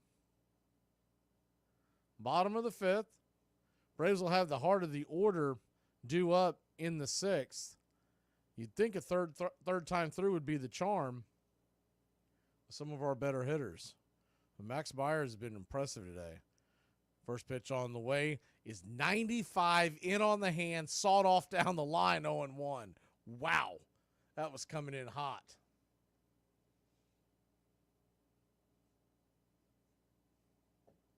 The 0-1. Lefty. Southpaw winds and deals. Swing and a miss. Or just got a piece of that. My bad. That ball came in so fast I didn't think he got a piece of it, but just got a piece and it ricocheted off the pole there near the dugout. Foul. It's 0-2. And he barely got a piece of that one. So an 0-2 count, 2 outs. Sale just at 58 pitches. The windup in the pitch. Swung on and lifts it towards Ozzie. Backhands it, fires it over to first. It'll be an infield single for Arias. He's high-stepping down the line, heading back to first. 2 outs, and Arias finds his way on base. He is giddy about that. I think he feels outmatched against Sale, and he was just able to poke one. He didn't hit it very hard. That was kind of the key to it because Ozzie had to wait for it to come down, and when it bounced up, there was just no chance to get Arias down the line. That'll bring Josh Bell to the plate. Bell, 1 for 2 with a solo shot. First pitch on the way to Bell is a 89-mile-an-hour changeup right down the pipe.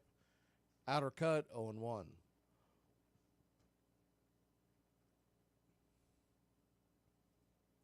The 0-1.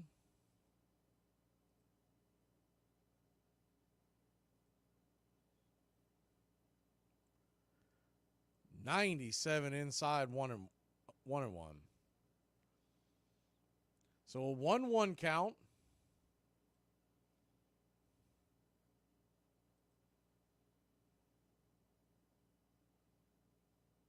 Runner on first, 2 outs. The pitch from Sale. 95 misses inside. We'll do it again. It's 2-1.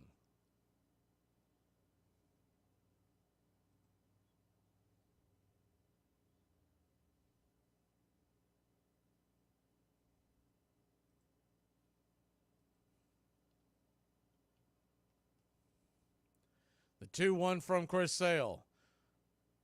Inside cut, 96 miles an hour, 2-2. Called for a strike. Good pitch by Sale. He's not giving much on the inside, so you really have to, can't really paint the inside edge. You really have to grab the plate. The 2-2 from Sale, the 64th of the afternoon. Changeup misses outside, 3-2. So a full count, which means the runner will be on the move.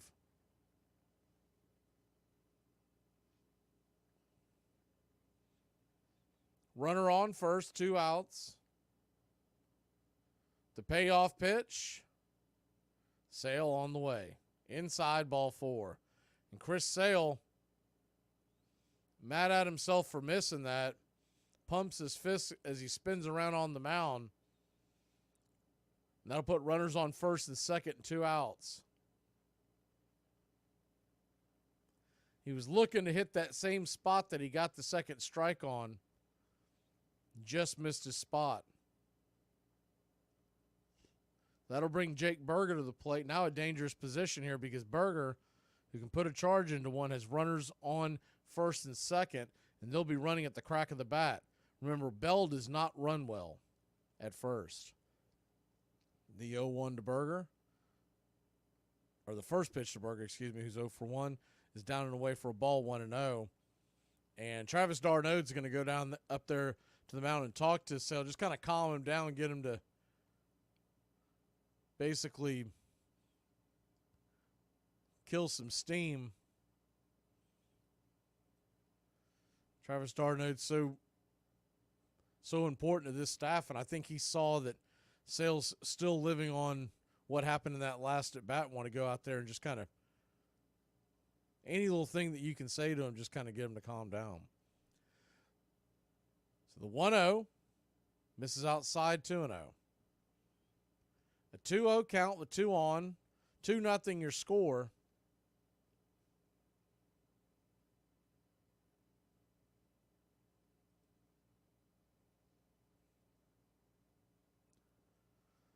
The 2-0 pitch.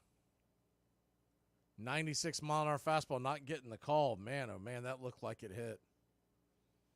3-0. Brian O'Nora one of my least favorite umpires because of his. He averages not only a very tight zone, but games are higher scoring with him on the mound. The 3-0 pitch right down the pipe, 3-1.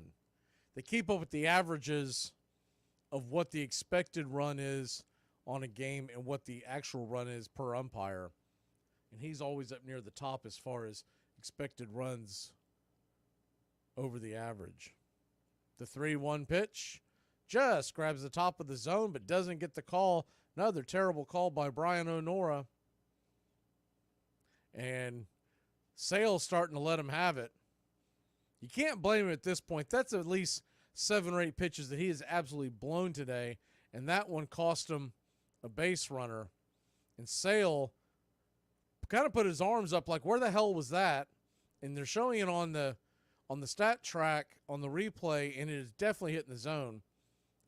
And Krantz is going out there to talk to him, basically saying, look, there's nothing we can do about this. You got to focus on the problem at hand. And Sale knows that. He's just caught up in the moment. But now he's got Brian De La Cruz up there with bases loaded. I think what really fires you up if you're Sale is that some of these blown calls, he's at 70 pitches right now, which is still very manageable. But he really ought to be sitting in the dugout with about 60.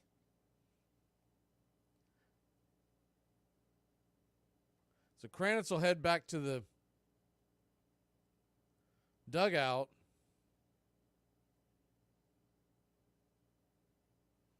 Bases loaded, 2 outs. The first pitch to De La Cruz. Swing and belted down the left field line. If it's fair, it's trouble. It is off the wall, and it is fair. 1 run will score. 3-0 your score. 2 runs will score. 4-0 your score. 5-0 your score. Bases clearing double. As he was sitting dead red. Sale just tried to sneak one in there. De La Cruz didn't miss.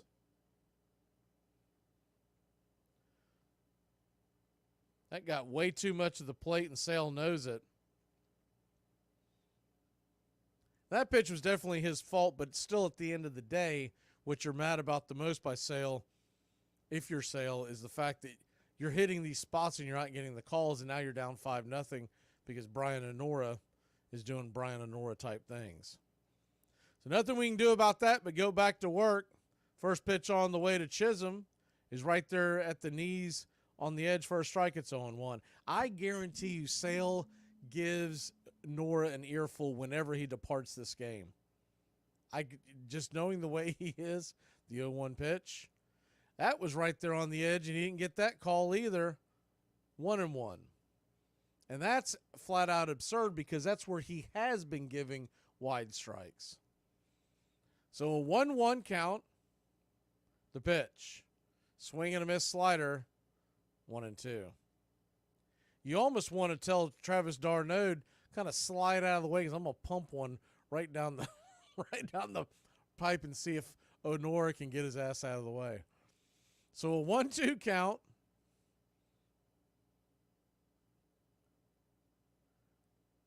Travis sets up outside wide, lefty-lefty matchup. Down and away. Jazz holds back 2-2.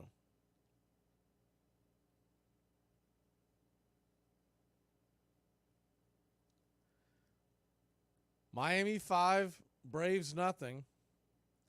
Still a long way to go in this one. The 2-2 pitch. Swung on and chopped foul down the line. We'll do it again at 2-2.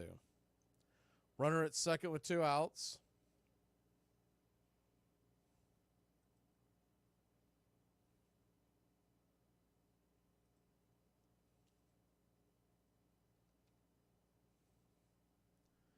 The 2-2 from Sale. Pitch on the way. Swung on and slapped foul down the first base line, just inside the bag.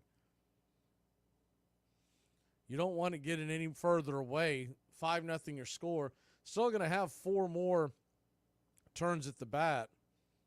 When you get Meyer out of the game, who's had a long seat there on the bench this inning, That Marlins bullpen is spotty at best. The 2-2 pitch. Swing, fisted up, pops it up, high in the sky. It'll come down in the glove of Orlando Arcia, and that'll end the inning. But not before Sale coughs up 3. The heart of the Atlanta Braves order is coming to the dish. Here's $5. Oh, I'm not homeless. I'm a teacher. It's $10.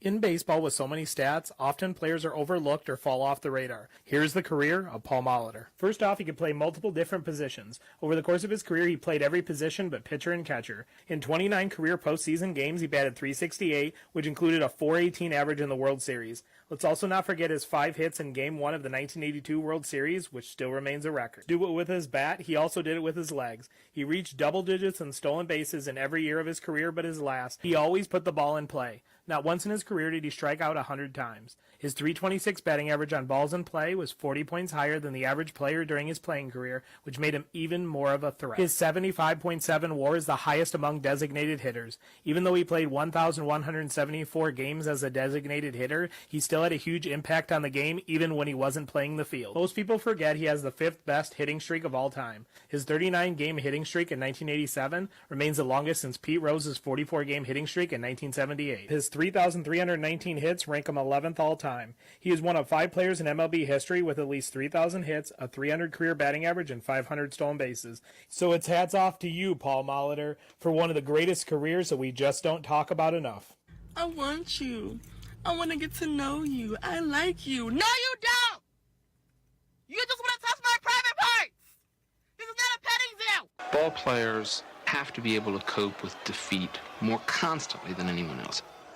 It isn't just that they lose 4 times out of 6, it's they have to play again tomorrow. And if they lose tomorrow, that's 2 in a row. In a week, you can lose 7 in a row. A losing streak can mount up on you so much faster than a winning streak that it's a kind of terror that grips a team. It's like the spooky music that runs under baseball.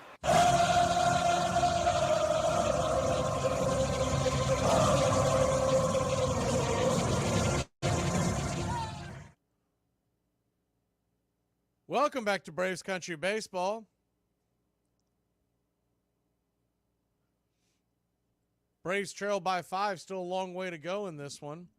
Pittsburgh has taken a 3-2 lead over Philadelphia, so they're helping us out a little bit. Mets have already lost today. First pitch on the way to Austin Riley from Max Meyer. His 79th of the afternoon is a 94-mile-an-hour sinker. Outside wide, it's 1-0.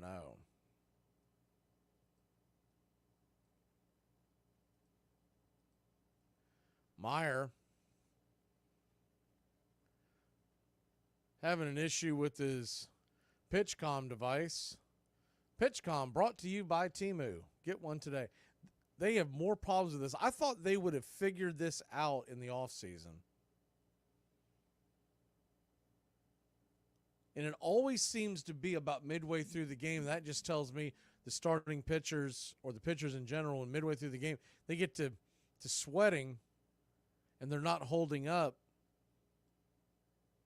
and they're zipping out on them. They have not fixed that problem. The 1-0 pitch to Riley. Up top for a strike. 1-1.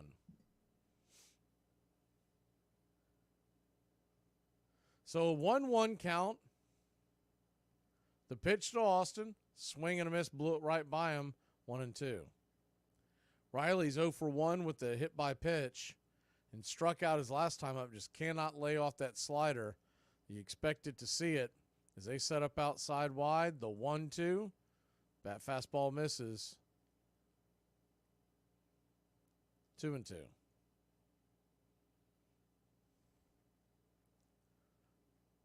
So a 2-2 count.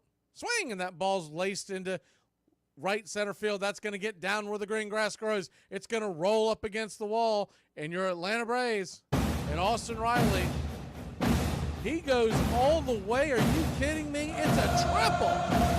Austin Riley was boot scoot boogieing around the bases. I thought he was going to stop at second. That locomotive got going.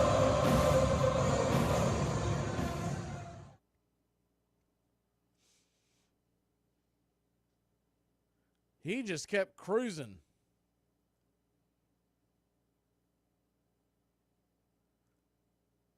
So runner on third, nobody out. The defense will play back. They'll trade a run for an out. Trailing 5-0, Matt Olson takes the first pitch down and in for a ball. It's 1-0. Don't go anywhere with this offense. This game is far from over. And the sun is finally starting to set, so the batter's eye should be much better. The 1-0 pitch, swung on, chopped foul down the first base line, rolled it over, 1-1. Riley, 7-game hitting streak. He's 0 for 2 with a flyout and a strikeout. Third baseman's very close to the grass, but everyone else is he's playing back and playing Olson to pull in the infield. The 1-1, inside, 2-1. So a 2-1 count. You do wonder if that long sit on the bench that Meyer during that last half inning may have any kind of, as the pitch on the way, the 2-1, Olson chased one out of the zone, chopped it foul, 2-2. 2-2 count. You'd have liked to have seen Olson lay off of that one. That pitch was nowhere near the zone. So a 2-2 count. Ozuna on deck.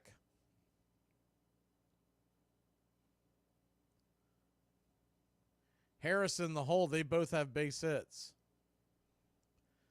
The 2-2 to Olson. The setup outside. High and out of the zone, ball 3. So a full count to Olson. Riley's at third. Nobody out. A bloop and a blast could get us back in this game. The 3-2 pitch. Myers brings it. Swing and a miss, strike 3. That was right down the pipe, and Olson missed it. He knows it.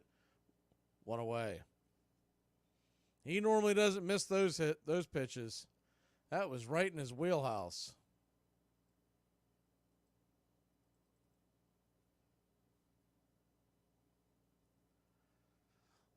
So 1 down, Marcell Ozuna comes up. He singled to center his first time up, popped out to short his last time up. They set up outside. First pitch is swung on, and it's a comebacker to the mound. Meyer slides, fires it over to first. It's going to be a 1-3 putout, but Austin Riley does come home on the play, and the Braves are on the board. It's 5-1. It'll be an RBI for Ozuna, fielder's choice. Ground out. Evans.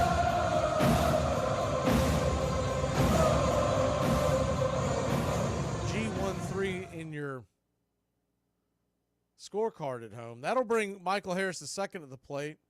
Righty-lefty matchup. First pitch, swing, and that ball's hit hard on the ground. 8 up, a rise, but he will get it over to first.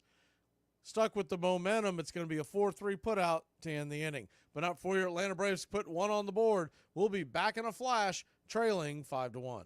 Everybody in this room knows the way that I feel about a lot of things. Basically, everybody's too soft. Everybody's too sensitive about everything. Hi, honey. I just got done at the car shop. I got the oil change, and then I also got a really good deal on putting air in the tires. Hold on, what? What'd you say? I got a really good deal on putting air in the tires. I got the premium stuff. Okay, the premium air in 2 tires, the front ones for $150, or I could get just like regular air in all 4. Huh? Hold on. Yeah. What do you mean by premium air? What are you talking about? Well, he said that like it lasted an extra long time. He said it was like really high end, and that's what more like the luxury cars got. No. Air is free. You do not pay for air in your tires. Yeah, regular air is free, but the premium air, like the high end stuff, I got put in all of them. He charged me $100, but it was on sale. Like I got a deal. It was a special. Armchair. In 1970, the Cincinnati Reds faced the Baltimore Orioles in the World Series. The Reds were young, aggressive, and powerful, led by Pete Rose, Tony Perez, and Johnny Bench. But the Orioles had the best third baseman in baseball. Brooks Robinson was born in Little Rock, Arkansas, was discovered playing ball in the Church League, and was beloved by Baltimore fans. Winner of 10 Gold Glove Awards. He was called the human vacuum cleaner. The Orioles took the series in 5, further helped by 6 runs batted in by Brooks Robinson. Brooks Robinson, Cincinnati's Pete Rose said, belongs in a higher league. Welcome back to Braves Country Baseball. First pitch on the way from Chris Sale is swung on, chopped over to third. Riley's got it, fires it across the diamond. 5-3 put out, 1 pitch, 1 out, 1 away. Chris Sale at 79 pitches. Braves trailing 5-1. You'd like to see him finish the 6th here. Save some of that bullpen. Not another day off till Thursday. The first pitch on the way to Rivera. The slider there, top of the zone for a strike. It's 0-1. High-scoring affair in Baltimore, 8-5 in the 5th. Milwaukee has the lead. The 0-1 pitch swung on, hit high in the sky, into right field. Ronald Acuna Jr. closes in on it, makes the grab, 2 away. If he gets out of this pretty quickly, he could actually give you a 7th inning, which would be enormous. Win, lose, or draw if you can get 7 innings out of Sale. Because we do not know who's going to pitch Tuesday. It's still a mystery. Darius Vines was called up. His first pitch on the way to Bethencourt is a swing and a miss strike. It's 0-1. And if they let him start, you don't know what you're going to get out of him. But let's say it's a fairly short start as the 0-1 pitch. Swing and a miss, 0-2. So an 0-2 count. Came out of his shoes on that one. Tomorrow's Charlie Morton, and you know you normally have to go through it with the bullpen on Charlie Morton. Raylo's been giving us pretty good depth. He pitches Monday. The 0-2 pitch. Swing and a miss, strike 3. That'll end the inning. Sale's at 84 pitches. I would say they're going to send him back out there for the 7th. We'll head to the top of the 7th. Braves trail by just 4 now. I'm surrounded by a lot of women in this department, and that includes the men. I'm sorry, did you know that they put the Motorola Razr on display in a museum? Hang on. They put the Motorola Razr on display in a museum. How for? What come? 'Cause I had a Motorola Razr. Matter of fact, I was fickety flexing with my Motorola Razr, top of the line technology when it was in my possession. And now you got it on display in a museum like it's an ancient Egyptian artifact? Calm down, salientologist. And millennials, you know what this means for us, don't you? I'm not going to say it out loud. I would never disrespect us in such a manner, but you know what this means, don't you? In August of 1989, after a long investigation, the Commissioner of Baseball, Bart Giamatti, held a press conference. The banishment for life of Pete Rose from baseball is the sad end of a sorry episode. One of the game's greatest players has engaged in a variety of acts which have stained the game, and he must now live with the consequences of those acts. It will come as no surprise that, like any institution composed of human beings, this institution will not always fulfill its highest aspirations. I know of no earthly institution that does. But this one, because it is so much a part of our history as a people, and because it has such a purchase on our national soul, has an obligation to the people for whom it's played, fans and the well-wishers in the millions, to strive for excellence in all things and to promote the highest ideals. Less than 2 weeks after barring Rose from baseball, Giamatti died of a heart attack. Your home for the classic call of Braves Country Baseball.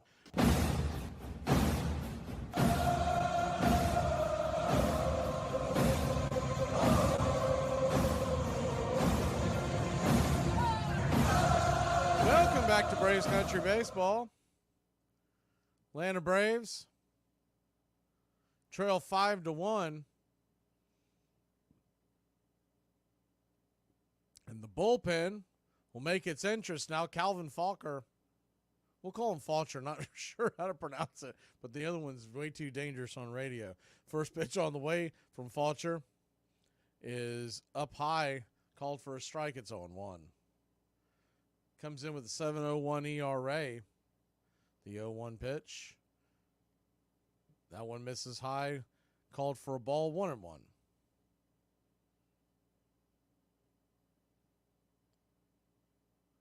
So a 1-1 count. Down and away, 2-1.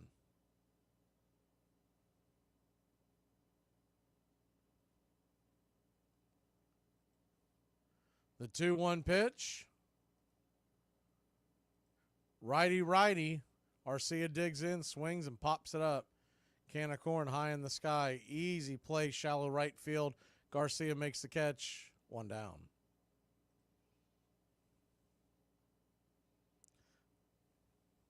Calvin Fulcher from Chula Vista, California.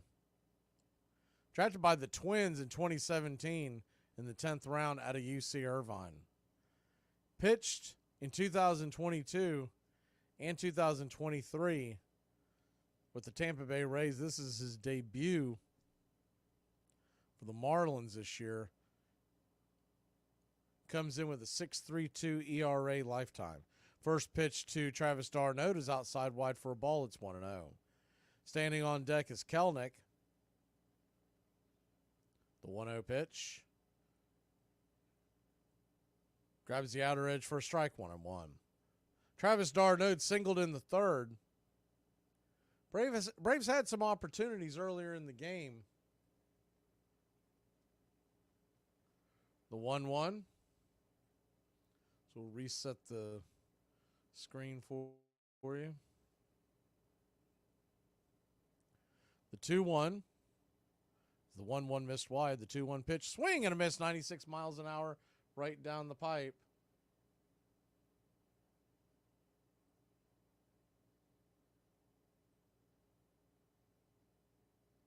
So a 2-2 count. Nobody on, 1 out. The pitch. Swing and fouls it back 97 miles an hour. Sawed him off. We'll do it again.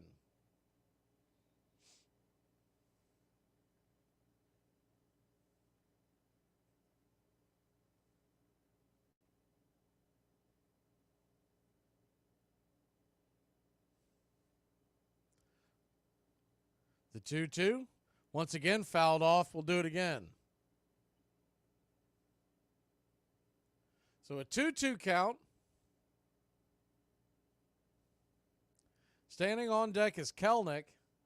If he can keep it going, Ronald Acuna Jr. in the top of the order due up. The 2-2 on the way to Travis. Swing and fouls that down the line. Might have chased one inside, but it was very, very close.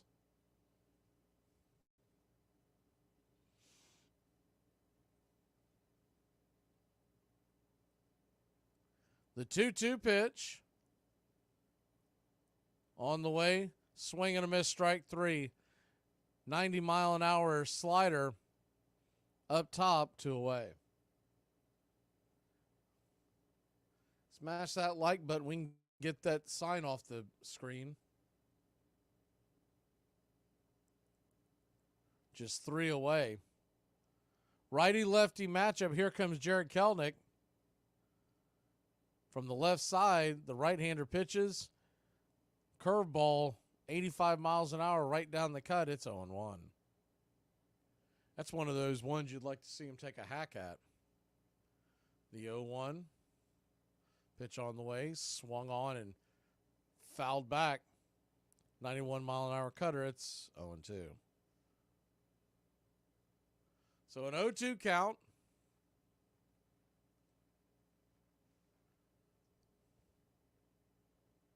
Nobody on, 2 outs. The pitch. Outside wide. 1-2.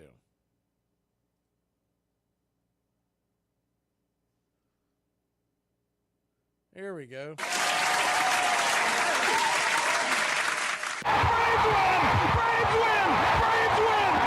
win! The 1-2 pitch swung on, popped up high in the sky. It'll be a dying quail in the center field. end the inning. We'll head to the bottom of the 7th inning. Get the sign down. We got the Century.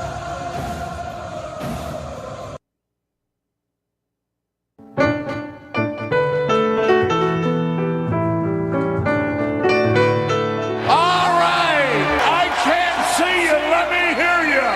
A 1, a 2, a 3. We out to the ball game. Hey, we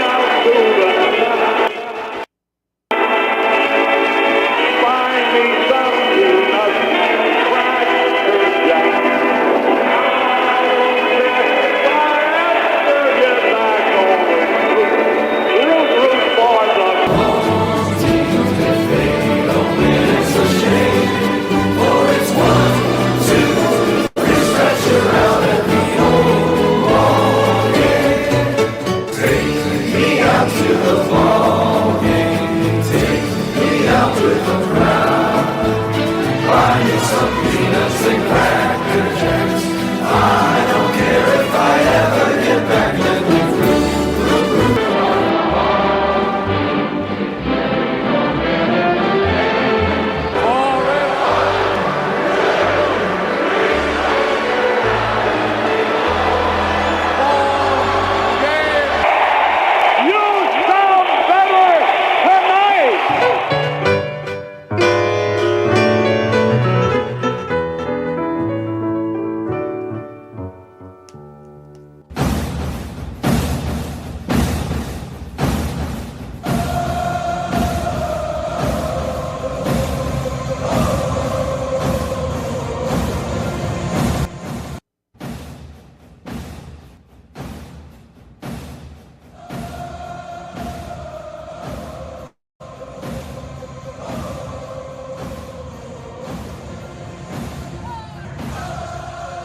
Welcome back to Braves Country Baseball. Chris Sales quickly got an 0-2 count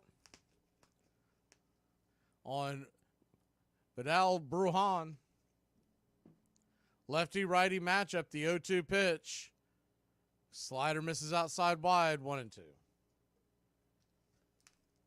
So a 1-2 count. Brujan, sac fly in the second.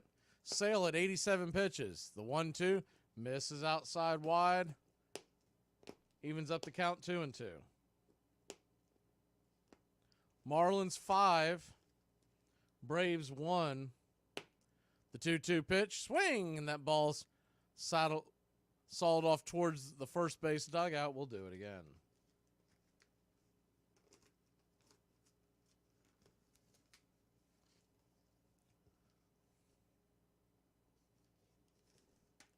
The 2-2 pitch from Sale. Kicks and fires. Swing! Comebacker over the mound. Arcia's got to scoop it, fire it over to first, and it is a 6-3 putout. Beautiful play by Orlando Arcia. One away.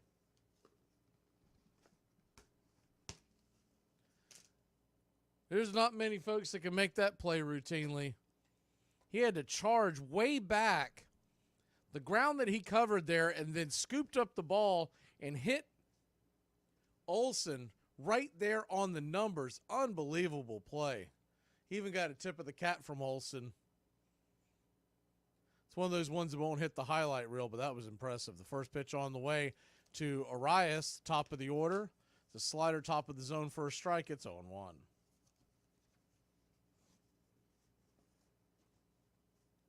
The 0-1. Right there at the knees, 93 miles an hour, 0-2.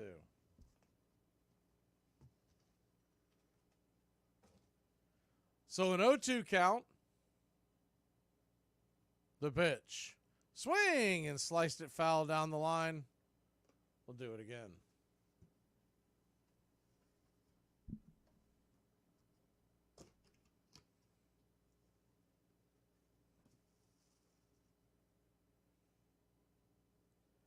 You got an 0-2 count.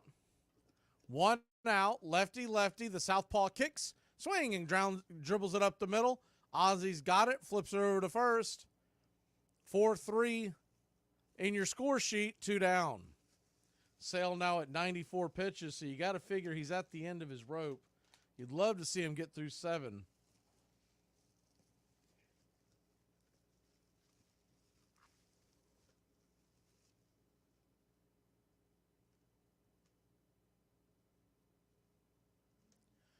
First pitch on the way to Josh Bell is a swing and a miss strike. It's 0-1.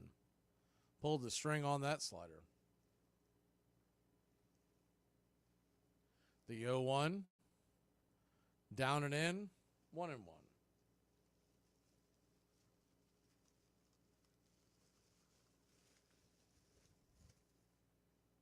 So a 1-1 count. Pitch on the way. Swung on and lifted foul deep down the line. Acuna gives it chase, but runs out of room 1-2.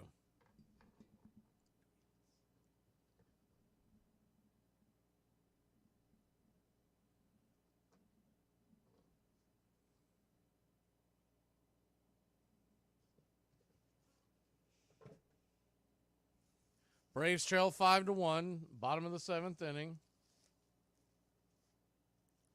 The pitch. Swung on, chopped foul. Back behind home plate, we'll do it again.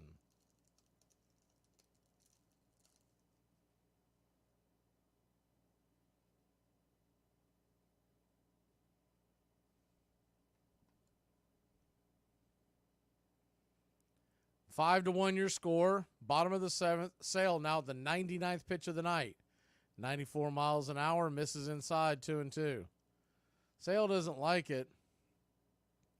That did look like that one missed. Not like a couple of the others that he got sore about earlier with home plate umpire. The 2-2 pitch.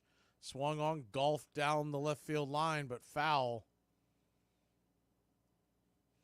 Sale now at 100 pitches.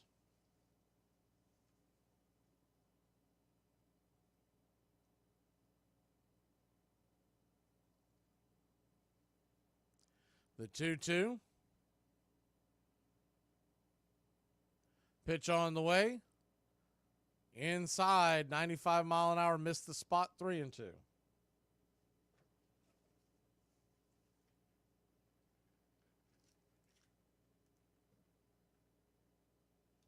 So a 3-2 count from Sale. Winds and deals. Swing! Chopper back to the mound. Sale's got it. He'll flip it over to first. A 1-3 putout will end the inning.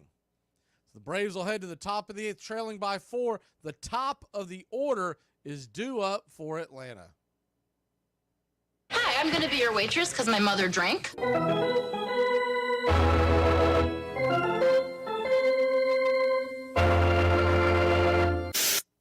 Pete Rose, a very unforgettable moment took place in All-Star Game history back in 1970 in Cincinnati. And as we run it up here, I wonder if you'd talk about it and describe it.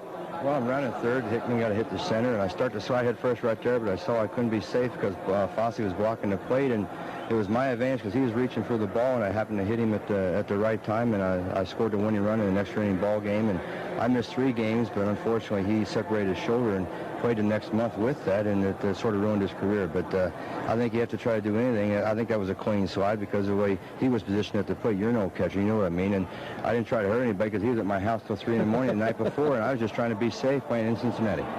Thank you, Pete. Back up to you. Armchair.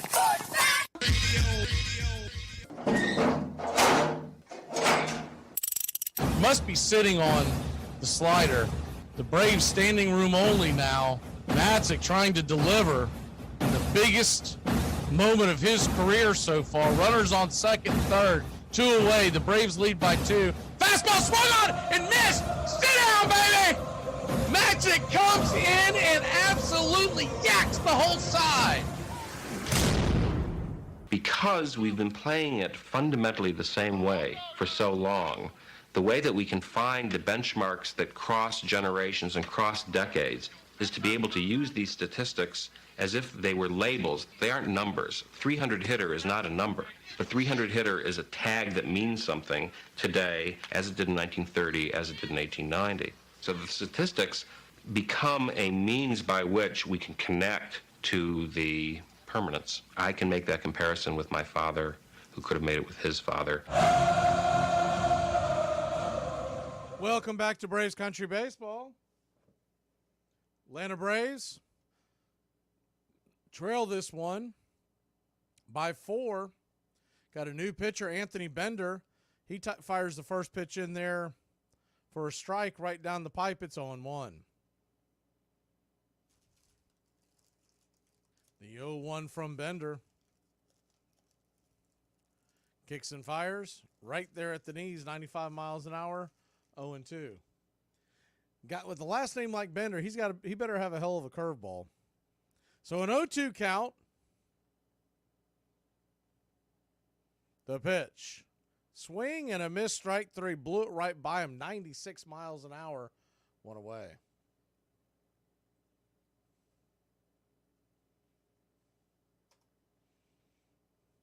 One down, and Ozzie Albies will be coming to the plate. Ozzie, 1 for 3 on the day. Just got to get some base runners, get it going. The first pitch on the way to Ozzie swung on and chopped off his instep. It's 0-1.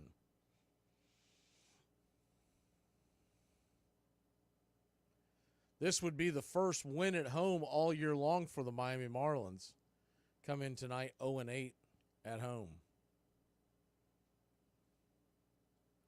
So an 0-1 count.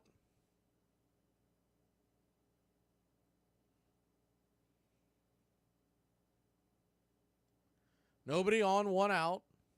The pitch from Bender. Misses high.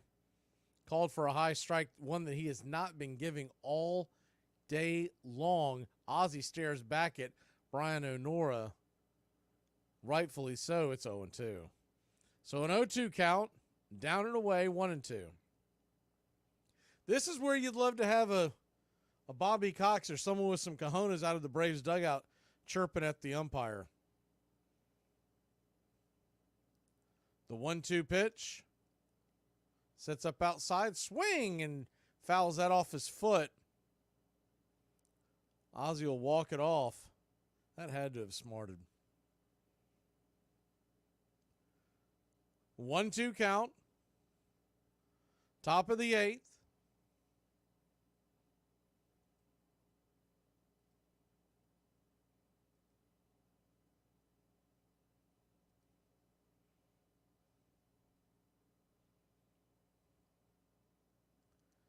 Home plate umpire Brian O'Nora is going to give Ozzie a few extra seconds by dusting off home plate. You can tell Ozzie's, I think that got him right there on the inner part, like right near the ankle.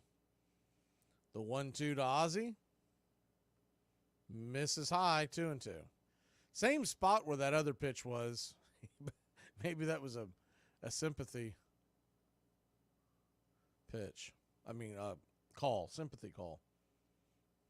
So a 2-2 to Ozzie. Open stance from the left side. The pitch. Swing and a miss, strike 3. Got him with what they're calling a sweeper. It's not really a sweeper. Doesn't have that sweeping action. It's actually more of a changeup to away. Nonetheless, it's a swing and a miss. But a lot of times they go by what does the player want to call it. That'll bring Austin Riley to the plate. He's 1 for 2. He scored the Braves' only run. First pitch. It's outside wide for a ball. It's 1-0. Standing on deck is Matt Olson. The 1-0 pitch. Inside high. 2-0. So a 2-0 count. Riley been on base twice. He was hit by a pitch. Then he got a triple and scored a run. The pitch on the way. Called for a wide strike, 95 miles an hour, 2-1. Riley doesn't like it.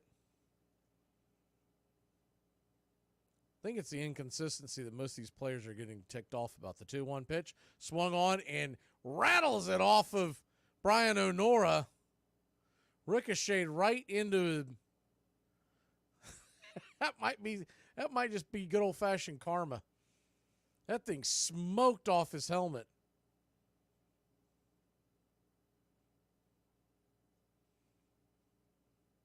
You don't like see anybody injured, but you can't help but laugh at that one because he is in.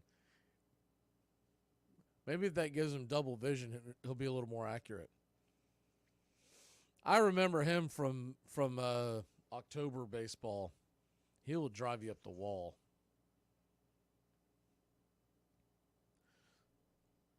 So a 2-2 count. They're going to give Honora a chance to shake out the cobwebs.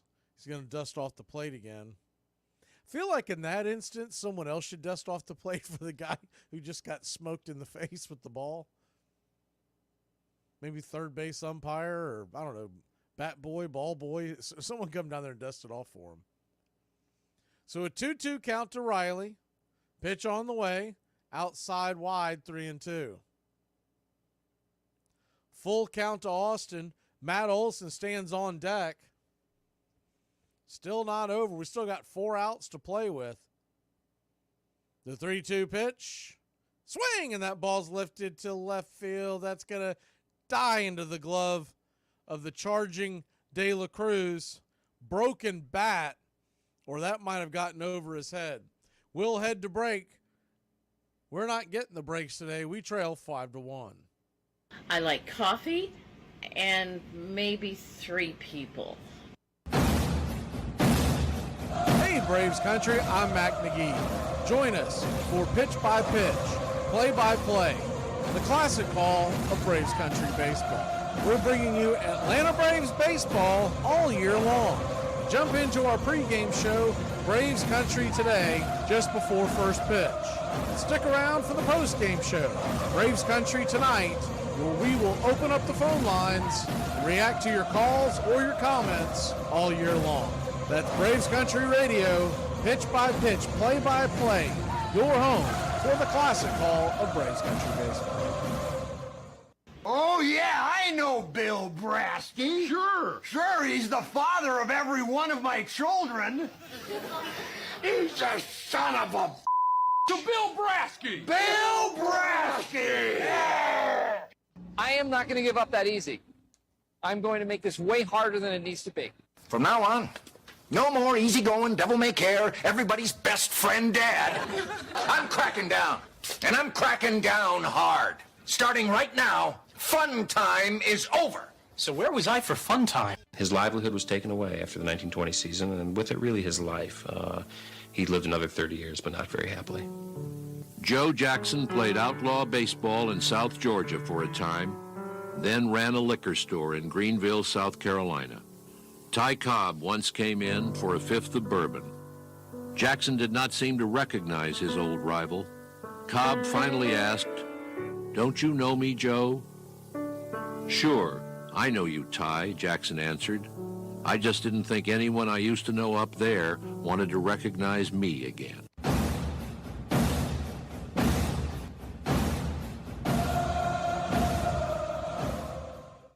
Welcome back to Braves Country Baseball. Atlanta Braves trail this one 5-1. Jesse Chavez will come into the game to pitch the bottom of the 8th. First pitch on the way from Jesse is a sinker right there at the knees for a strike to the number 3 hitter Jake Berger. It's 0-1. The 0-1 from Uncle Jesse. Kicks and fires. Swing. Come back to the mound. Softly hit. Chavez has it. Flips it over to first. And it's a 1-3 put out. 1 down.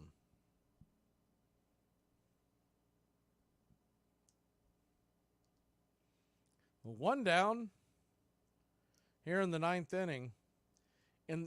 Or the 8th inning, excuse me. In the 9th inning for the Atlanta Braves, the first pitch off to De La Cruz is just misses outside wide for a ball. It's 1-0.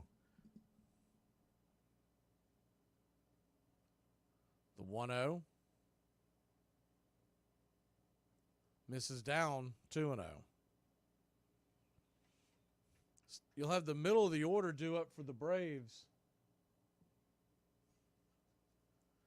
in the top of the 9th as the 2-0 pitch swung on, grounded up the middle just past the outstretched glove of Ozzie Albies. He's trying to backhand. I don't think he would have gotten De La Cruz anyways, as momentum was sending him towards left field. So it's a 1-out single for De La Cruz.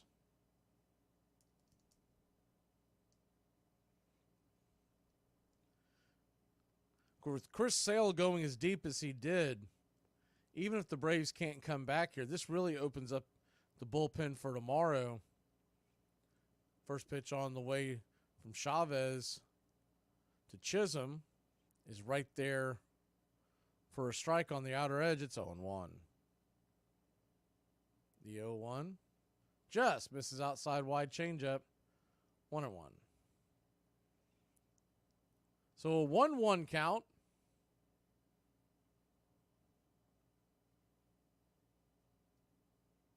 Runner on first, 1 out. The pitch. Swing and fouls it off. 1-2.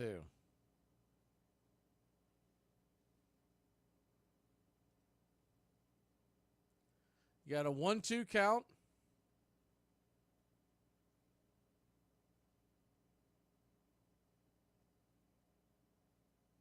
Chisholm uses his timeout at the last second. I don't know if he had something in his eye, but he didn't really step out of the box. He's just kind of readjusting himself. So Jazz will get back ready. Jesse's ready. The 1-2. Swung on and lifted into center field. That's going to get down for a base hit. It's kind of a floater. And Jazz gets a 1-out single. Runner at first had to kind of hold up, so he made it from first to second, but didn't make it down to third.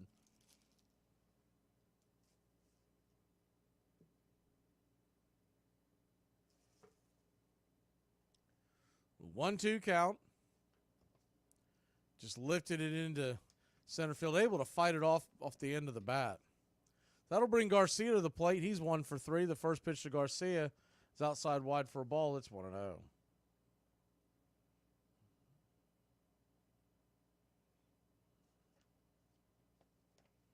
The 1-0. Misses wide, 2-0.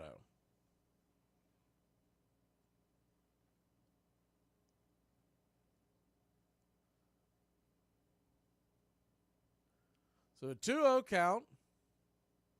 Pitch on the way. Swing, and that ball's rifled over to first. Olson's got it, fires it over to second. Arcia tags the bag, flips it to first, and the ball's in and out of the glove of Jesse Chavez, who was covering first, was kind of backpedaling on the play. Tough play by Jesse. They did get these force out, so there will be 2 outs. I don't think he's safe even if he is able to hold on to that and touch the bag. It would have been really close. That throw would have had to have been a touch higher. So runners on the corners, 2 outs. Jesse Chavez goes back to work. Rivera, now the batter, takes the first pitch. 90-mile-an-hour sinker right down the pipe. It's 0-1. The 0-1.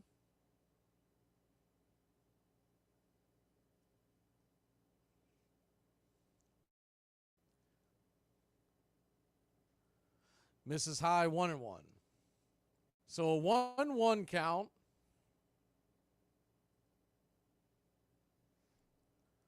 Runners on the corners, infield back, playing the shift. The pitch from Jesse. Misses outside wide, 2-1. Do have some turn back times we're going to get to, squeeze these in before the end of the ball game. On this date, 1906, at Brooklyn, Washington Park, the Boston Beaneaters, who are now the Braves, rookie Johnny Bates become the first modern player to hit a home run in his first major league at bat. The 2-1 pitch misses outside wide, now 3-1. The 23-year-old outfielder connects off of Harry McIntyre in the top of the second. 2-0 the opening day victory over the Super Bows, which is now known as the Dodgers. 3-1 pitch, swing and a miss upstairs. 3-2. So a 3-2 count.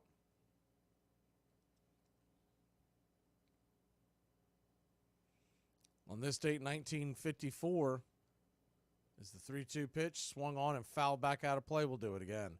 Runner at first will be on the move with 2 outs. Runner at third will stay put. This date, 1954, Jim Greengrass, what a great name that is, hits 4 doubles, tying a 1901 opening day record set by Tigers first baseman Pop Dillon. In the same day, the same contest, Hank Aaron makes his major league debut. 3-2 pitch swung on, lifted high down the right field line, foul and out of play. We'll do it again. On this date in 1921, there's a picture of it right there on your screen. President Warren Harding, an avid baseball fan, tosses the ceremonial first pitch at Griffin Stadium.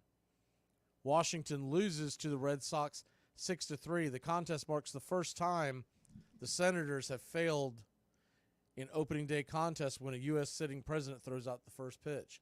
The 3-2 pitch swung on and hit high and deep into right field, going back just before the track. Acuna will make the catch, and that'll end the inning.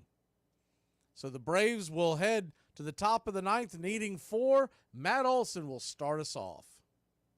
Talking about one of the greatest pitchers that we just don't talk about enough, Addie Jaw. In his major league debut, he threw a one-hitter who some believe should have been a no-hitter after a clean catch was ruled a hit. In his rookie season, all he did was win 17 games, have a sub-3 ERA, and lead the league in shutouts. 2 years later, he went 14-10 with a 1.59 ERA. Even more impressive, he didn't allow a home run all season. He won 20 or more games in back-to-back years in 1905 and 1906. In 1907, he won his first 10 starts, threw 2 one-hitters, and had career bests in wins with 27 and innings pitched with 338. Just 1 year later, he reached baseball immortality when he threw the 4th perfect game in baseball history. Even more impressive, he did it with just 74 pitches, the lowest known pitch count ever in a perfect game. In 1910, he became the first pitcher in Major League Baseball history to no-hit the same team twice. Before the start of his next season, his career made a drastic turn. During an exhibition game in Chattanooga, Tennessee, he would collapse on the field. Initial reports thought it may be food poisoning, but his condition quickly worsened. Less than a week later, he was coughing more, which was accompanied by a severe headache. 10 days after his collapse, he would be diagnosed with tuberculosis meningitis. 1 day later, it would spread to his brain, and he passed away at the age of 31. Over his 9-year career, he won 160 games through 234 complete games and had 920 strikeouts. His 1.89 career ERA is the second lowest in baseball history, and his 0.968 career WHIP is the lowest of all time. Between 1900 and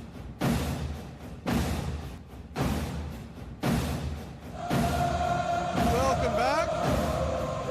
Finishing off this turn back time for today. We head to the 9th inning. Look upon your screen. Check this thing out. In 1909, on opening day, the Giants begin the season with a 5-4 loss at the Phillies at the Baker Bowl. The game marks the debut of New York Giants' new purple and plaid uniforms. Fortunately, a trend that will only last a year. Look at those things. Woof! Those look like pajamas. That was on this date in 1909. Left-handed closer Tanner Scott will come on to try to close this out. The southpaw fires a 95-mile-an-hour fastball right past a swing and a miss. Matt Olson over the knees. It's 0-1. The 0-1 swung on and fouled down the line.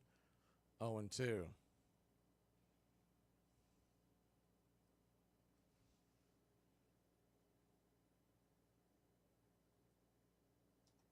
So an 0-2 count. Olson's 0 for 3 with a fly out, 2 strikeouts. Resetting the screen for you. The pitch, high and out of the zone, 1-2. We got one more turn back time for you Seinfeld fans. 1-2 count to Olson. Lefty, lefty. The pitch. Swing, and that ball's rifled down the first base line. Past the dugout. We'll do it again, 1-2. On this date in 1986, a humiliating 9-8 extra innings loss against the Phillies. The Mets blow a 3-run lead in the bottom of the ninth, thanks in part to Keith Hernandez's error, allowing the leadoff batter to reach base, opening the floodgates. 6 years later, the New the New York first baseman, as the 1-2 pitch is swung on, grounded over to second. It's off the glove of Arias. That's going to be an error. Just couldn't handle it. And Matt Olson heads on down to first. 1 on, nobody out. Hobbled off the glove. Tried to barehand it afterwards. The ball just kicked away from him. It's just a good old-fashioned error. 6 years later, New York first baseman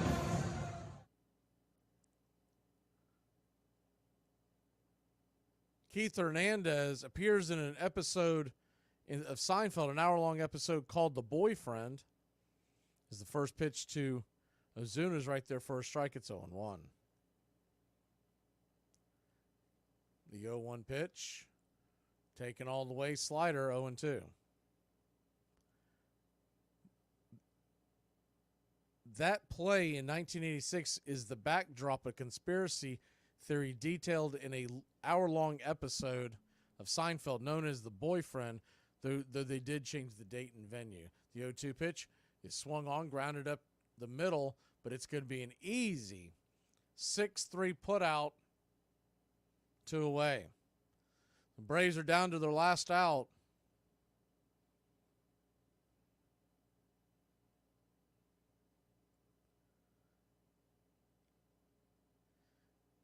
It'll be all up to Michael Harris II. Lefty-lefty matchup. First pitch on the way. Misses high. 97 miles an hour. 1-0. Same two teams back at it tomorrow. 1:35. The 1-0 pitch. Swing and a miss. 1-1. So a 1-1 count.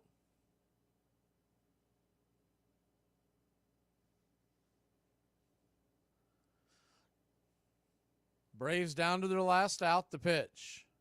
Right there at the knees, 96 miles an hour. 1-2.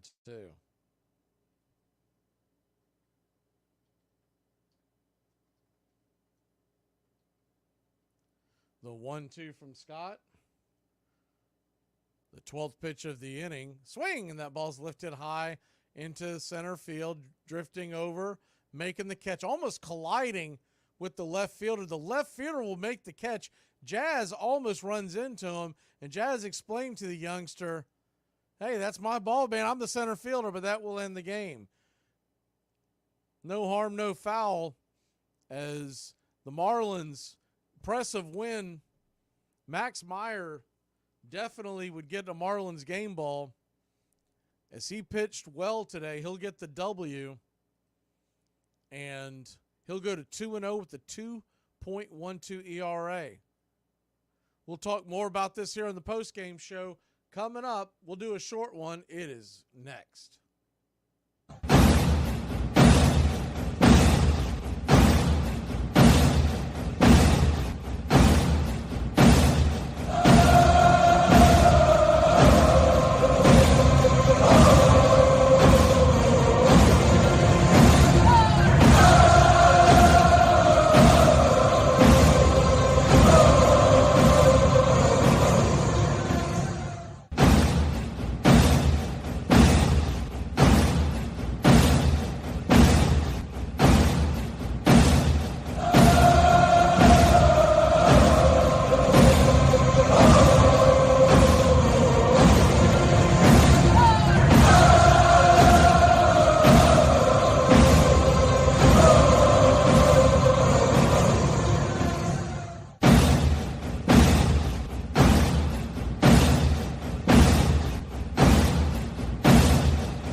You're in Braves country.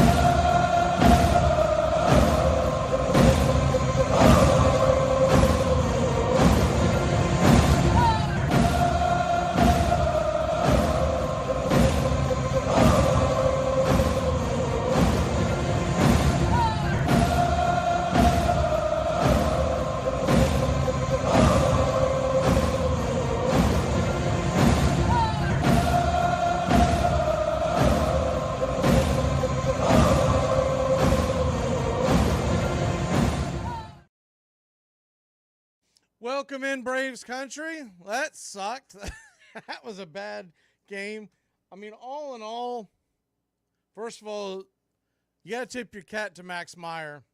He doesn't have dominating stuff. I thought I was going to see a kid that blew you away. He's really more of a touch pitcher. I mean, I wouldn't put him in the same vernacular as a Greg Maddux, but he's definitely someone who's going to be going off of placement, not stuff. Everything I had heard, I thought we were going to see someone who was just dominant, and really he placed his pitches well. He got a lot of calls. He got some calls that obviously we didn't agree with, but all in all, pitched a good game, and it really came down to, I know we lost 5-1, but it came down to that one inning where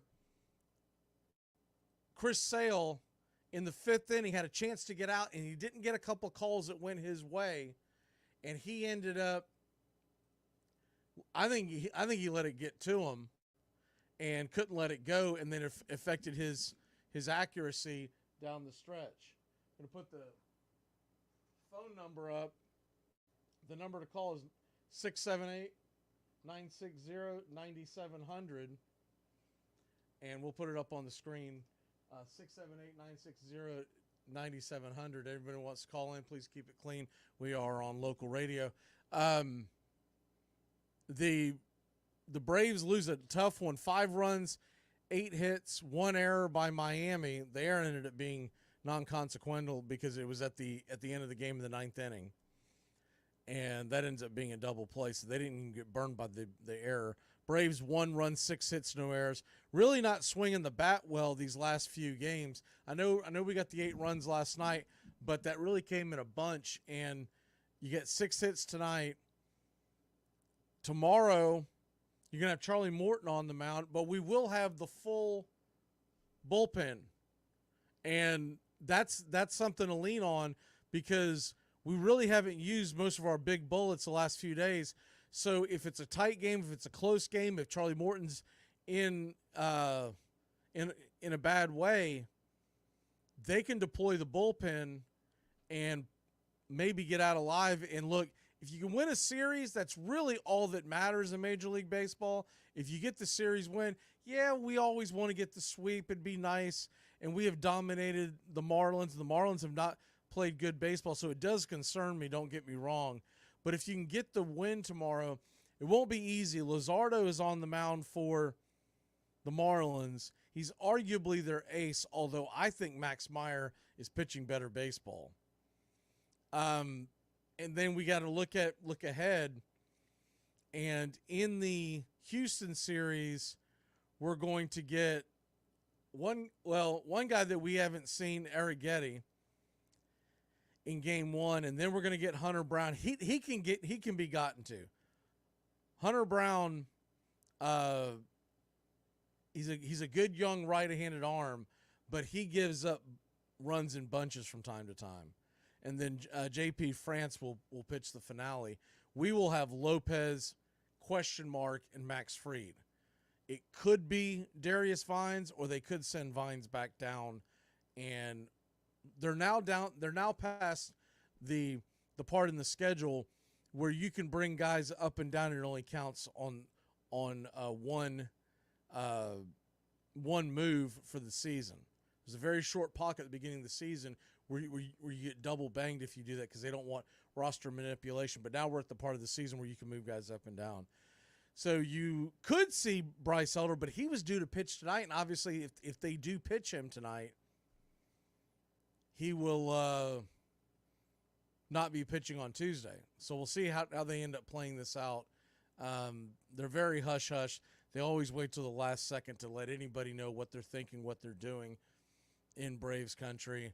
You know, that's just the way that they've always ran it. They don't let you know from a long way away. But when you look at, all in all, I have to say that Chris Sale actually looked pretty good for the majority of the start. It was just the one bad inning. Once again, I think those blown calls got to him. Now he's got to learn to let that go, and he's at the stage in his career where you can't expect him to we're past him growing as a person. I mean, come on.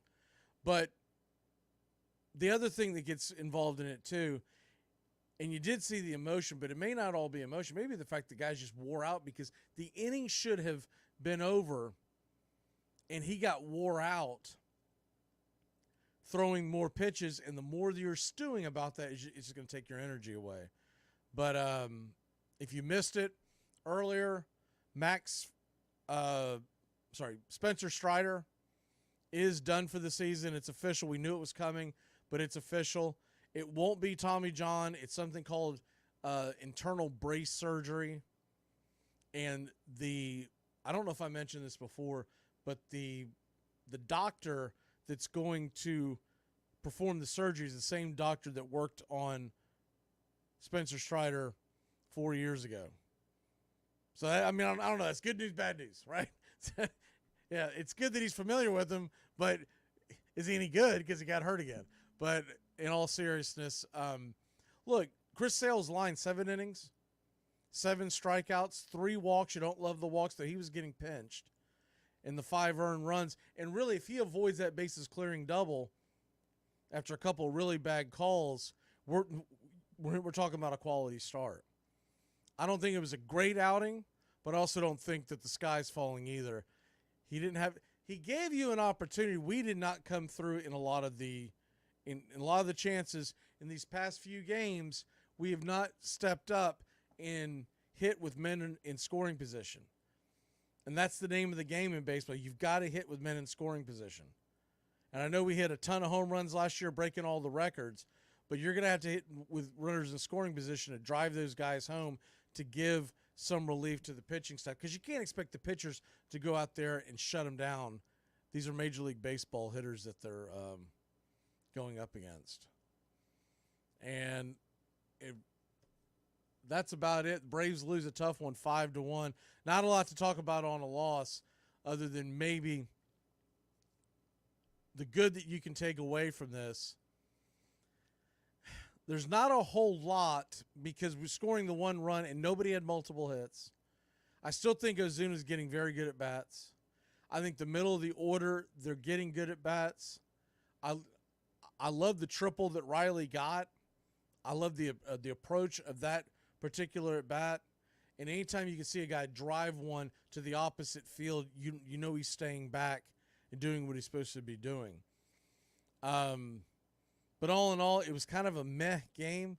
It's not the same because it wasn't a 1 o'clock start or 12 o'clock, 12:20 start, but it had that feel of these day games where the Braves just don't they feel like they're a team that sleepwalks in any game that starts before 7 p.m.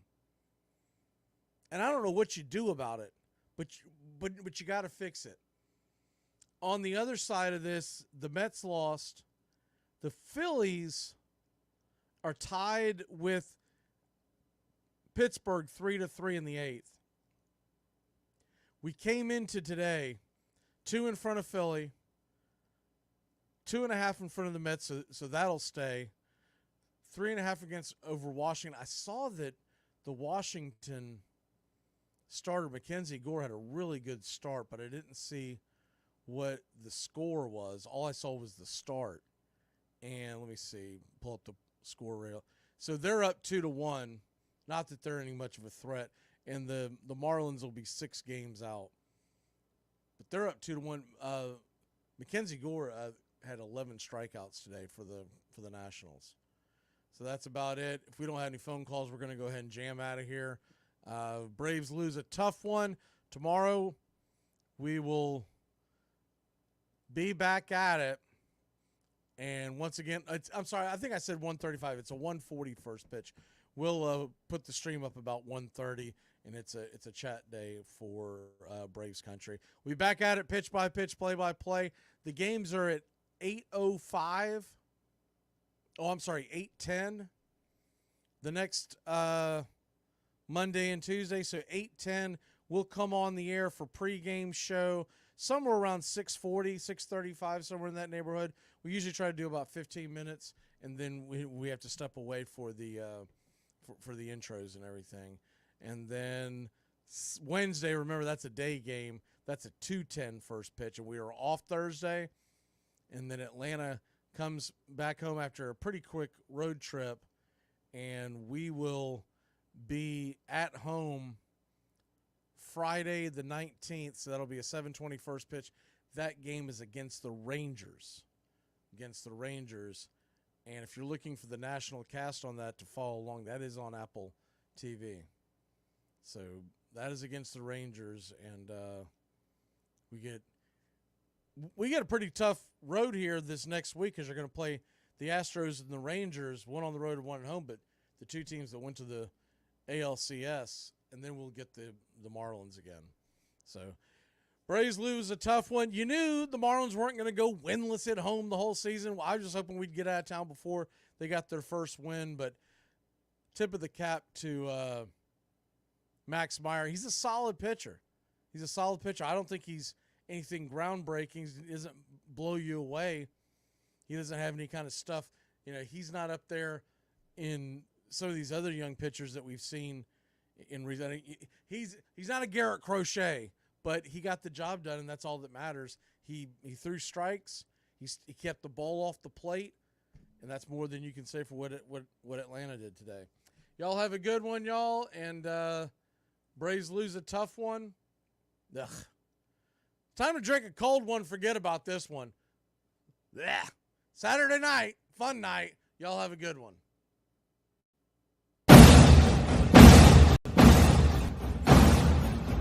Join the country club today. The first month is free. You'll have access to badges, one-of-a-kind emojis to display your Braves pride throughout the ball game. You'll also get instant access to our video drops, members-only chat, wallpapers, and more is on the way. Help support Braves Country Radio. Join the country club today.